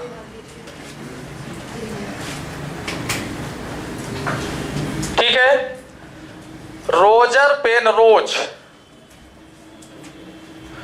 किसको दिया गया? हाँ, रोजर पेनरोज को दिया गया पुरस्कार का 50%, यानी आधा पुरस्कार किसको दिया गया? रोजर पेनरोज को दिया गया। और फिर आधे पुरस्कार में रेनहार्ड जेनजेल, हाँ, रेनहार्ड जेनजेल, और इनके सहयोगी कौन थे? Andrea Ghez. ठीक है, हाँ, मतलब इनको 50 में दोनों। हाँ, बोलिए। एंड्रिया घेज, ठीक है, तो आधा पुरस्कार इनको मिला, रोजर पेनरोज को और रेनहार्ड जेनजेल और एंड्रिया घेज, है ना। जहाज हो गया, कहीं चा मिल जाता है क्योंकि इनके मीन्स ही थोड़े अलग होते हैं। ठीक है, हाँ, तो एंड्रिया घेज या घेज कर लीजिए, इनका कहना है तो भाई, ठीक है, तो एंड्रिया घेज, ये मतलब ये है कि पुरस्कार कोई बोला कि आधा आधा कैसे मिलता है। देखिए, ये जैसे एक ही फील्ड में इन लोगों ने काम किया, और इनका फील्ड क्या था? Black hole. क्या था? Black hole. ब्लैक होल ये खगोल, हाँ, ज्योग्राफी का विषय है, ठीक है। तो ब्लैक होल इनका क्षेत्र था और उसमें जैसे इन्होंने सबसे ज्यादा योगदान दिया, कौन? रोजर पेनरोज साहब ने। तो इनको क्या मिला? पुरस्कार का 50% मिला, मतलब 5 लाख करोड़ किनको मिला? हाँ, इनको मिला, ठीक है। 10 लाख अमेरिकी डॉलर में 5 लाख अमेरिकी डॉलर किसको मिला? रोजर पेनरोज को मिला। फिर 5 लाख अमेरिकी डॉलर में 2.5 इनको मिला। अब समझ गए पुरस्कार कैसे बट गया, ठीक है। और जो प्रशस्ति पत्र है वो भी उसमें भी लिख दिया जाता है कि इनको आधा हिस्सा दिया जाता है, इनको चौथाई दिया जाता है। तो ये 3 जो बहुत बड़े क्या है वैज्ञानिक है, इनको मिला, ठीक है। हाँ, तो कैसा आपने लिखा अभी तक, बोलिए थोड़ा सा। हाँ, और रेनहार्ड, रेंजेल तथा एंड्रिया घोष को शेष पुरस्कार प्रदान किया गया, ठीक है। इनका क्षेत्र नोट करिए, इनका क्षेत्र ब्लैक होल की खोज से संबंधित है। ब्लैक होल की खोज से संबंधित है।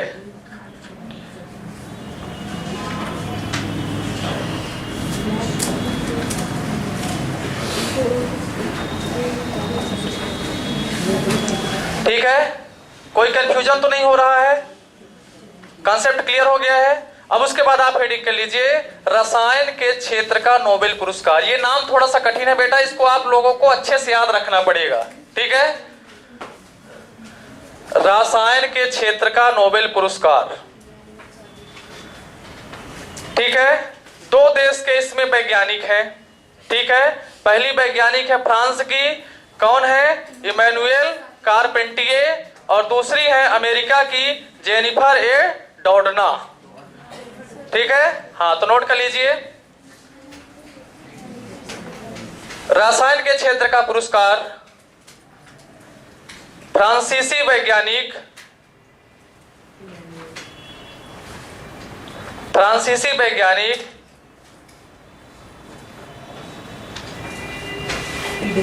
इमैनुएल कारपेंटिये, ये कहाँ की है? फ्रांस की है। और इनकी सहयोगी कौन थी? हाँ, ये कहाँ की है? यूएसए की है, United State of America. Jennifer Doudna, note कर लीजिए, इनकी सहयोगी जेनिफर ए डॉर्डना।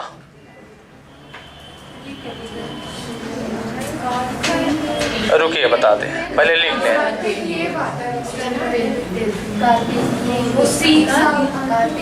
क्या नहीं समझ में आ रहा है?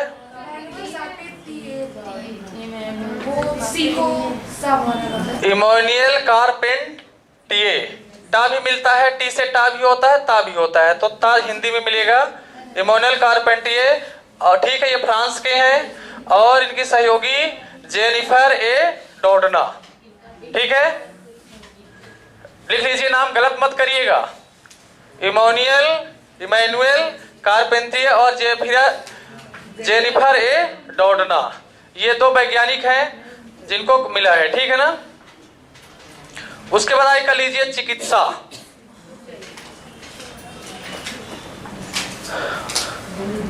ठीक है। हाँ, इन्होंने क्या काम किया है, किस क्षेत्र में काम किया है? जीनोम एडिटिंग है, ठीक है। हाँ, तो हो गया। उसको ना लिखना हो तो ना लिखिए, या तो लिखना हो तो लिख लीजिए। जीनोम एडिटिंग, इनका सब्जेक्ट क्या था? जीनोम एडिटिंग, ठीक है। जीनोम एडिटिंग इनका कार्य क्षेत्र था, ठीक है। लिख लिए सभी लोग? पीछे से दिखता है कि चमक रहा है बोर्ड? दिखता है, चलिए। किसका लिखा तो नाम? अच्छा, चिकित्सा अभी हम बोल रहे हैं, अभी करवा रहे हैं, ठीक है ना, अभी परेशान ना होइए। इसको कर लिए हैं आप लोग। उसके बाद कर लीजिए चिकित्सा। चिकित्सा के क्षेत्र का जो पुरस्कार है, ठीक है, वो वायरस की खोज के लिए है हेपेटाइटिस सी वायरस जो होता है उसकी खोज के लिए दिया गया है। अमेरिकी वैज्ञानिक है, क्या नाम है, हार्वे जे अल्टर और चार्ल्स एम रईस, ठीक है, और ब्रिटेन की माइकल ह्यूटन। बहुत बढ़िया। 2 वैज्ञानिक अमेरिका से हैं और 1 वैज्ञानिक ब्रिटेन से हैं। तो नोट ऐसा नोट कर लीजिए, चिकित्सा के क्षेत्र का नोबेल पुरस्कार हेपेटाइटिस सी वायरस की खोज के लिए, चिकित्सा के क्षेत्र का नोबेल पुरस्कार हेपेटाइटिस सी, हेपेटाइटिस है ना, हेपेटाइटिस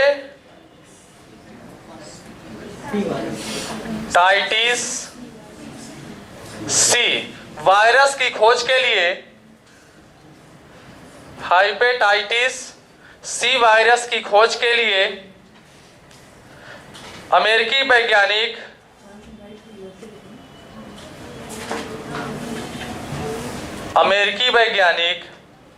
हार्वे जे अल्टर और इनके साथ काम करने वाले कौन थे, अमेरिका के ही चार्ल्स एम राइस,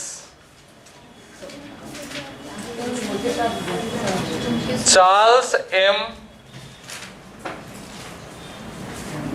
राइस, ठीक है। ये दोनों कहां से हैं, यूएसए से, अमेरिकी वैज्ञानिक है ये। और दूसरे वैज्ञानिक इनके सहयोगी कौन है, माइकल ह्यूटन कहां से हैं, ब्रिटेन,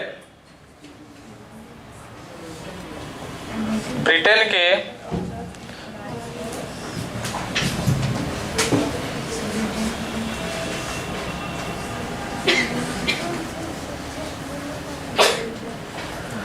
ब्रिटेन माइकल ह्यूटन, ठीक है। सर एक बार फिर से बोल दीजिए। हाँ बोल रहे हैं, नाम इसलिए लिख देते हैं क्योंकि आप लोगों को कहीं गलत न लिख दें, ठीक है। तो नोट करिए, चिकित्सा के क्षेत्र का नोबेल पुरस्कार हेपेटाइटिस सी वायरस की खोज के लिए अमेरिकी वैज्ञानिक हार्वे जे अल्टर लिख लिए हैं तथा चार्ल्स ए राइस व ब्रिटेन के वैज्ञानिक माइकल ह्यूटन को दिया गया। ब्रिटेन के वैज्ञानिक माइकल, आप लोगों को ना दिखता होगा क्या, वहां से नहीं दिखता है, अमेरिकी वैज्ञानिक माइकल ह्यूटन को, ये उठेगा भी नहीं, ठीक है, दिया गया। कोई कंफ्यूजन तो नहीं है। चलिए उसके बाद लास्ट कौन सा बचा है, अर्थशास्त्र का। तो हेडिंग कर लीजिए, अर्थशास्त्र का नोबेल पुरस्कार 2020। अर्थशास्त्र का नोबेल पुरस्कार 2020, ठीक है। अमेरिका के ही 2 वैज्ञानिक हैं, पॉल आर मिलग्राम और रॉबर्ट बी विल्सन। बहुत बढ़िया, नोट कर लीजिए, अमेरिकी अर्थशास्त्री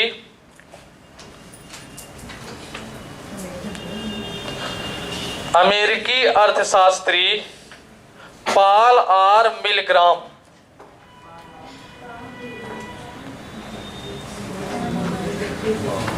पॉल आर मिलग्राम, मिलीग्राम नहीं भाई हाँ, मिलग्राम और Robert V Wilson, Robert V Wilson, दोनों अर्थशास्त्री कहां से हैं, अमेरिका से हैं, ठीक है।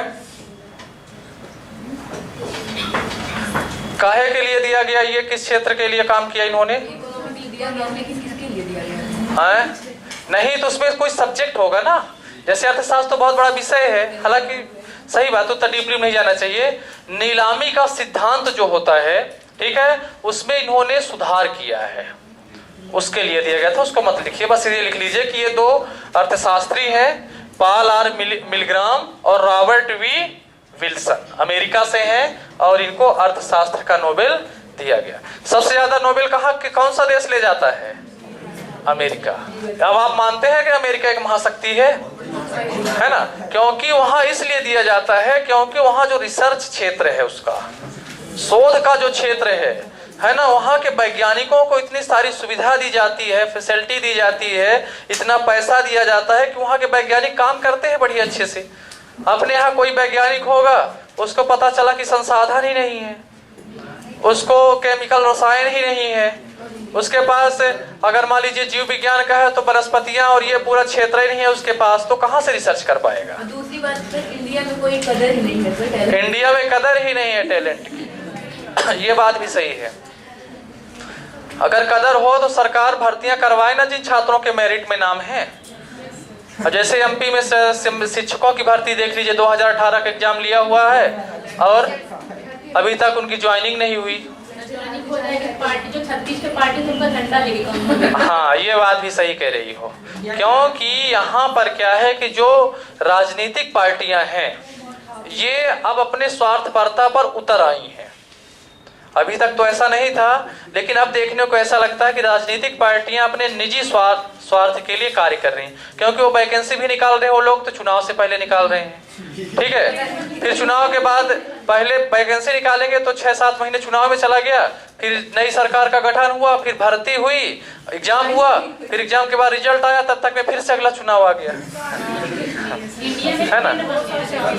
तो ये ट्रेंड बन गया है युवाओं को, ठीक है। तो अब चलिए, वो तो है ही, अब क्या करेंगे आप लोग, जो सरकार की पॉलिसी रहेगी उसी के तहत काम कर सकते हैं, ठीक है। तो ये नोबेल पुरस्कार थे। अब नोबेल पुरस्कार जो पुराना है, बातें नहीं, जो पुराने नोबेल दिए जा चुके हैं, ठीक है, इंडिया के लोगों को जो प्राप्त हुए हैं उनको आपको देखना है, ठीक है, और जो वर्तमान में दिया गया, इतना ही क्वेश्चंस बनता है, कौन देता है। अच्छा, जो नोबेल सोसाइटी है वो 5 क्षेत्रों को देती है और बैंक ऑफ स्वीडन अपने से देता है अर्थशास्त्र का। ये चीज भी आपको ध्यान रखना है। बैंक जो अर्थशास्त्र का पुरस्कार है उनकी वसीयत से नहीं मिलता है, क्योंकि नोबेल साहब जो अल्फ्रेड नोबेल उनकी वसीयत से अर्थशास्त्र नहीं मिलता, बल्कि इसको कौन देता है, बैंक ऑफ स्वीडन देता है। 1968 से चालू हुआ, 1969 में पहले मिला गया, ठीक है ना। बेटा आप थोड़ा सा देख लेना कहाँ है वो लड़की, हाँ थोड़ा सा देख लेना, ठीक है ना, या मैं ही कल चर्चा कर दूंगा, है ना, जैसा भी होगा। अब इसके बाद थोड़ा सा कुछ और चीजें हैं आपको हम करवाना चाह रहे हैं। आगामी खेल आयोजन है, इसको करवा दें कि सूचकांक करवा दें। आगामी खेल आयोजन नोट कर लीजिए आप लोग, ठीक है।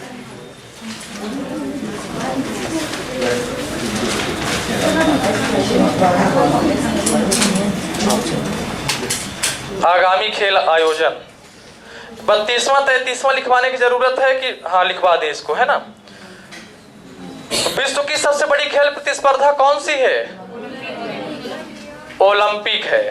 किस दिन ओलंपिक, जैसे आज हमने इस पर चर्चा किया है, किस पर, नोबेल पर, इसी प्रकार किसी दिन हम ओलंपिक के बारे में पूरा आपको डिटेल से समझाएंगे, ठीक है ना, सारी चीजें। तो ओलंपिक गेम्स सबसे पहले कब हुआ, ओलंपिक खेल सबसे पहले पूरे विश्व में कहां आयोजित किए गए थे। इतिहास की बात आप बताओ। 776 BC। विश्व में सबसे पहले ओलंपिक खेल 776 BC, यानी BC मतलब बिफोर क्राइस्ट, ईसा मसीह के जन्म से 776 साल पहले ग्रीक राजधानी एथेंस में हुए थे। फिर बाद में वो खेल समाप्त हो गए थे। सोचिए, आज से लगभग 2600 साल पहले, यानी तब गौतम बुद्ध का भी जन्म नहीं हुआ था। भगवान गौतम बुद्ध का जन्म 563 BC में हुआ। 776 BC यानी जब यहाँ रामायण महाभारत का काल था, तब ओलंपिक खेल यूरोप में खेले जाते थे, ठीक है। ओलंपिया पहाड़ी के नाम पर है, इसके ध्वज होते हैं वगैरह वगैरह। तो अभी तक जो है तो 31 ओलंपिक खेल खेले जा चुके हैं। आधुनिक ओलंपिक की बात करते हैं, जो वर्तमान परिप्रेक्ष्य में खेला जाता है, वो ओलंपिक कब से चालू हुए, 1896 से चालू हुए, और पहला ओलंपिक कहाँ खेला गया, एथेंस में ही खेला गया था, ठीक है। फिर उसके बाद लगातार अभी तक कितने ओलंपिक हुए हैं, 31 ओलंपिक गेम खेले जा चुके हैं। यानी जब से आधुनिक ओलंपिक स्टार्ट हुआ 1996 से, तो अभी तक 31 ओलंपिक गेम्स हो चुके हैं। बीच में जो प्रथम विश्व युद्ध, द्वितीय विश्व युद्ध थे, उसमें थोड़ी सी अनियमितता नहीं थी, लेकिन ओलंपिक जो भी बड़े खेल हैं, इनका आयोजन कितने वर्षों के अंतराल में होता है, प्रत्येक 4 वर्षों के अंतराल में होता है। तो अभी तक कुल कितने ओलंपिक गेम्स खेले जा चुके हैं, 31। 32वां ओलंपिक 2020 में खेला जाना था, लेकिन प्राकृतिक आपदा या महामारी के कारण जो है तो इसको बढ़ा दिया गया है। अब कब खेला जाएगा? 2021 में खेला जाएगा। ठीक है, ऐसे क्वेश्चंस आपके कंपटीशन में रखता है। पीएससी में भी आगामी खेल आयोजन एक पूछा था, 2028 का पूछ लिया था उसने, न्यूयॉर्क में जो होगा, है ना? हाँ, लॉस एंजल्स में, सॉरी, अमेरिका के लॉस एंजल्स में जो 2028 का होगा उसको उसने पूछ रखा था। VMPPSC जो हुई है पिछले साल 12 जनवरी को पेपर था। तो आगामी खेल आयोजन बहुत इंपॉर्टेंट है, तो नोट कर लीजिए। 32वें ग्रीष्मकालीन ओलंपिक खेल, 32वें ग्रीष्मकालीन ओलंपिक खेल 2021 टोक्यो जापान, 2021 टोक्यो जापान। जगह चेंज नहीं हुई है, समय चेंज हुआ है, परेशान ना होना, ठीक है? जगह वही है। हाँ, 2021 टोक्यो जापान। टोक्यो जापान की क्या है? राजधानी है। और एक और बात आपको हम बता दें, विश्व का सबसे बड़ा मेगापोलिस शहर, सिटी, विश्व का सबसे बड़ा महानगर टोक्यो है। जापान की राजधानी विश्व का सबसे बड़ा क्या? हाँ बोलो। हाँ, जापान देश 4 बड़े द्वीपों पर बसा है, होन्शु, होकाइडो, किसु, शिकोकू। ठीक है, जैसे इंडिया एक बहुत बड़ा देश है, ऐसे जापान एक स्थल अवरुद्ध देश नहीं है चारों तरफ से, वो छोटे छोटे द्वीपों पर बसा है और उसके 4 बड़े द्वीप हैं, होन्शु, होकाइडो, किसु, शिकोकू। ठीक है, और एशिया की ये कह सकते हैं कि एक विकसित देश है एशिया महाद्वीप का। ठीक है, क्लियर हो गया कॉन्सेप्ट? चलिए उसके बाद कर लीजिए 33वें ग्रीष्मकालीन ओलंपिक खेल, 33वें ग्रीष्मकालीन ओलंपिक खेल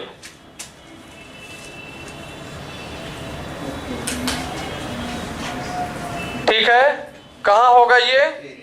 पेरिस। नोट कर लीजिए, पेरिस, फ्रांस। फ्रांस की कैपिटल है पेरिस। किस नदी के तट पर है? सीन नदी। बहुत बढ़िया। ठीक है, 33वें ग्रीष्मकालीन ओलंपिक खेल 2024, पेरिस, फ्रांस। पेरिस फ्रांस की क्या है? राजधानी है। ठीक है, और किस नदी के तट पर शहर बसा हुआ है? सीन नदी के तट पर बसा हुआ है और बहुत ही खूबसूरत शहर है। हाँ, ठीक है, चलिए उसके बाद आगे चलते हैं अपन। हाँ, ठीक है, 19वीं एथलेटिक्स चैंपियनशिप या 19वीं एथलेटिक्स चैंपियनशिप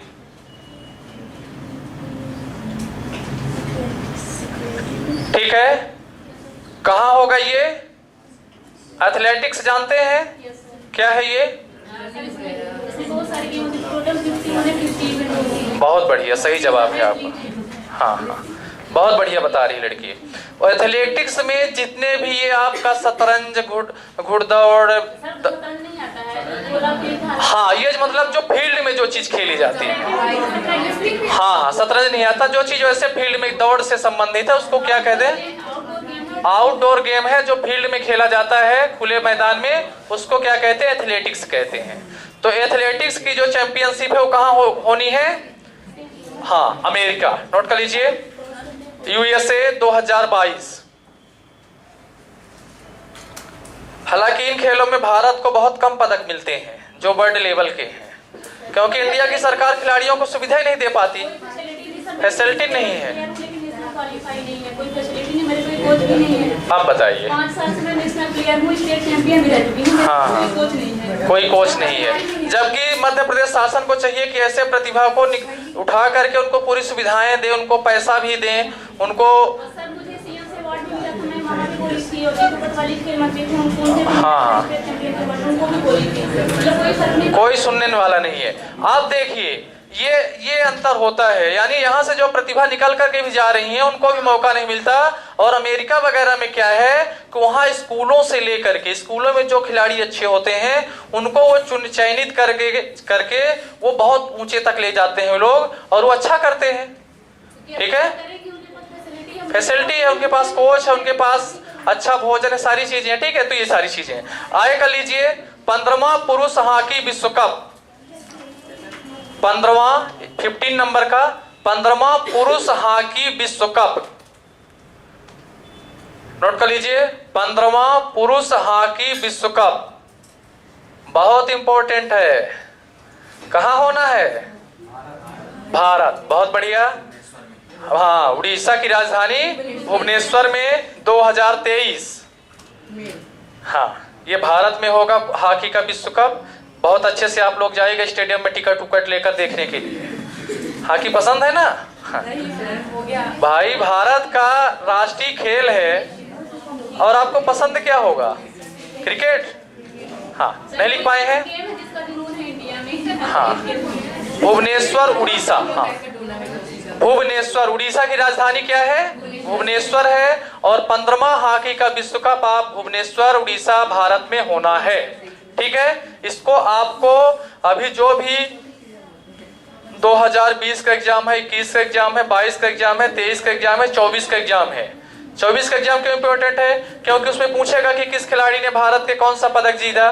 तो ये बहुत इंपॉर्टेंट आपके लिए है अभी जब तक आप एग्जाम देंगे 4-5 साल। ठीक है, तो इसको हमेशा याद रखिएगा। फिर उसके बाद कर लीजिए फीफा फुटबॉल विश्व कप, फीफा फुटबॉल विश्व कप।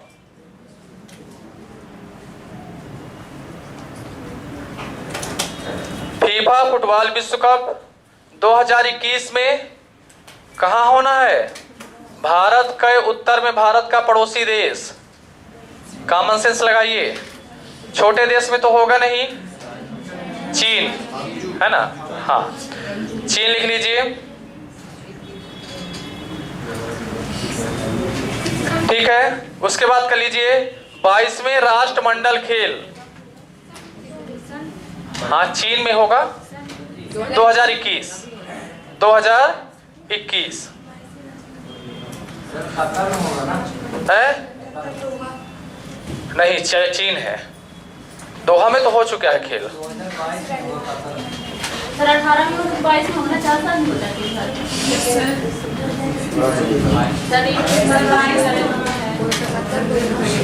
क्या क्या बता रहे हो? दोहा। चलिए इसको फिर अभी थोड़ा लेस कर दीजिए, फिर अभी बताते हैं कुछ देर से। अगला कर लीजिए राष्ट्रमंडल। इसको थोड़ा रोक दीजिए, उसे है ना, उसको डाटा को थोड़ा सा रुकिएगा, भी हम क्लियर कर लेते हैं, थोड़ा सा याद भी कर लेते हैं। अच्छा, राष्ट्रमंडल, राष्ट्रमंडल आप लोग जानते हैं? Commonwealth games. कौन बताएगा राष्ट्रमंडल के बारे में? हाँ बताओ।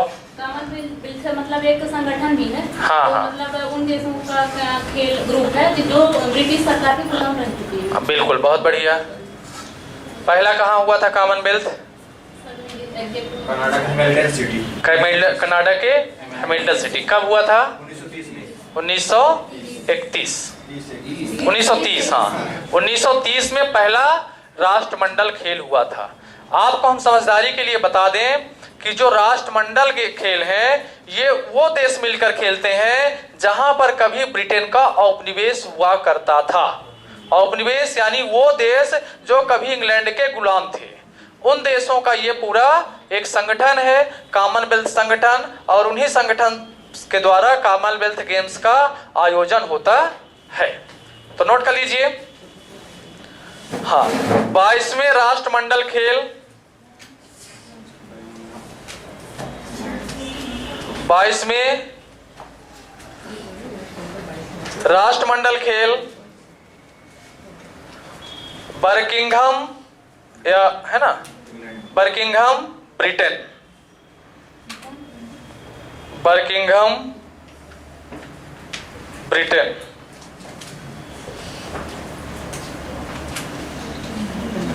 ठीक है, ये जो है ये फीफा क्लब फुटबॉल विश्व कप है। ठीक है ना, ये जो आपने लिखा है इसमें क्लब जोड़ लीजिए तो सही है। फिर फीफा क्लब फुटबॉल विश्व कप है ये, क्लब वाला। ठीक है, क्लियर हो गया। अच्छा, उसके बाद आगे आप कर लीजिए 33वें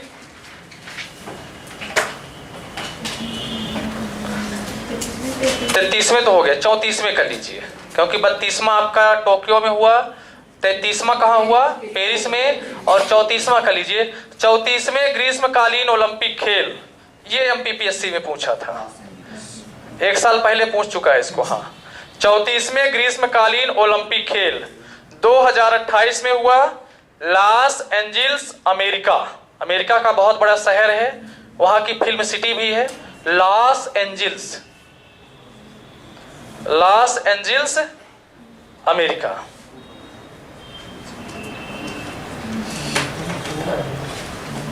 ठीक है, अच्छा, उसके बाद आगे कर लीजिए।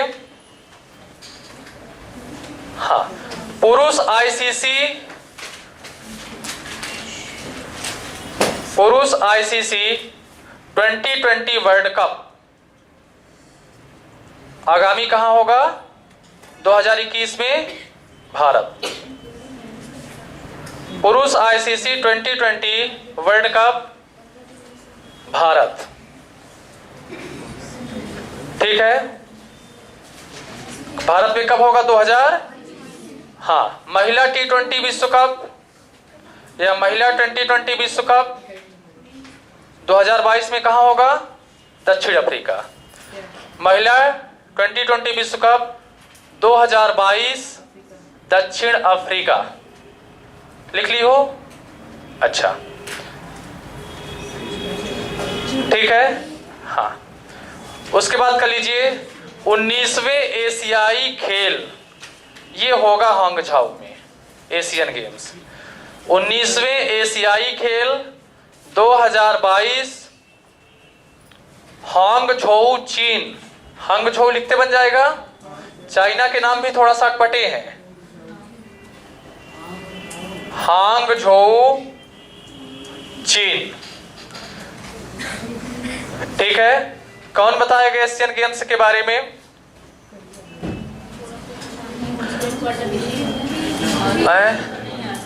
है ना, एशियन गेम्स कौन बताएगा? इधर आप लोग भाई बताओगे? चलिए, एक और कॉन्सेप्ट आपको हम क्रम से बता दें तो क्लियर हो जाएगा। एक कॉन्सेप्ट ये है कि जो विश्व की सबसे बड़ी खेल प्रतियोगिता है वो है आपकी ओलंपिक। कौन सी है? ओलंपिक। जो दूसरी सबसे बड़ी खेल प्रतियोगिता है वो है कॉमनवेल्थ या राष्ट्रमंडल। ठीक है, अच्छा, ओलंपिक में विश्व के सभी देश भाग लेते हैं। ठीक है, ओलंपिक में विश्व के सभी देश क्या करते हैं? भाग लेते हैं। क्रिकेट को छोड़कर लगभग सभी विधाएं उसमें खेली जाती हैं। के रूप में एक बार सब उसको भी रखा गया था, क्रिकेट को भी, लेकिन सफल नहीं हुआ। हाँ, फिर उसके बाद विश्व की दूसरी बड़ी खेल प्रतियोगिता है कॉमनवेल्थ या राष्ट्रमंडल खेल। विश्व के 59 ऐसे देश हैं जहां पर इंग्लैंड का उपनिवेश था और इंग्लैंड ने वहां पर क्या किया? कब्जा किया। ठीक है, और उन्हीं देशों के बीच में जो खेल प्रतियोगिता होती है उसको राष्ट्रमंडल खेल कहते हैं। इसमें भी क्रिकेट को छोड़कर सभी खेल प्रतियोगिताएं शामिल होती हैं। ठीक है, अगर ओलंपिक की बात करते हो तो दबदबा अमेरिका का रहता है, कनाडा का रहता है, चीन का रहता है। ऐसे देश हैं जो ज्यादा पदक जीतते हैं। भारत ओलंपिक में 4-6 मेडल जीतता है। ठीक है, फिर राष्ट्रमंडल की बात करते हैं तो राष्ट्रमंडल में भारत की स्थिति थोड़ा सा ठीक है ना, लगभग चौथे या 5वें नंबर पे भारत रहता है पदक तालिका में राष्ट्रमंडल में। एशियन गेम्स की बात करते हैं तो एशियाई खेल या एशियन गेम्स में पूरा एशिया महाद्वीप के देश भाग लेते हैं। ठीक है, उसमें जैसे अफ्रीका महाद्वीप वाला देश नहीं आएगा, यूरोप महाद्वीप वाला देश नहीं आएगा, अमेरिका वाला उसमें शामिल नहीं होगा। तो इसमें भारत की स्थिति दूसरे, तीसरे या चौथे नंबर पर रहती है। पहली किसकी हो सकती है एशियन गेम्स में? चाइना की हो सकती है। चाइना भारत से लगभग डबल मेडल जीतता है एशियन गेम्स में। ठीक है, तो पहला एशियाई खेल कहाँ खेला गया? हाँ, 1951 में नई दिल्ली में खेला गया था। उसमें भारत पदक तालिका में अच्छी स्थिति में था। ठीक है, तो एशियन गेम्स कॉन्सेप्ट क्लियर हो गया। इसमें भी क्रिकेट को छोड़कर लगभग सभी खेल प्रतिस्पर्धाएं शामिल रहती हैं। तो ये विश्व की बड़ी खेल प्रतिस्पर्धाएं हैं। ओलंपिक हो गया, ओलंपिक के बाद राष्ट्रमंडल हो गया और राष्ट्रमंडल के बाद एशियन गेम्स हो गया। तो एशियन गेम्स कहाँ होने हैं? क्या लिखा है आपने अभी? हाँ, हांगझाऊ चाइना में होना है। ठीक है, हाँ। क्या हुआ? नहीं पढ़ना है क्या अब? क्यों नहीं समझ में आ रही है क्लास? अब आ रही है ना? क्योंकि हम बहुत जल्दी भी तो नहीं पढ़ा रहे हैं, चीजों को समझा के आराम आराम से। क्योंकि मुझे पता है कि अगर हमने बहुत जल्दी जल्दी चीजें नोट करवा दी या समझाया नहीं या बता दिया तो फिर आपको समझ में चीजें नहीं आएंगी। ठीक है।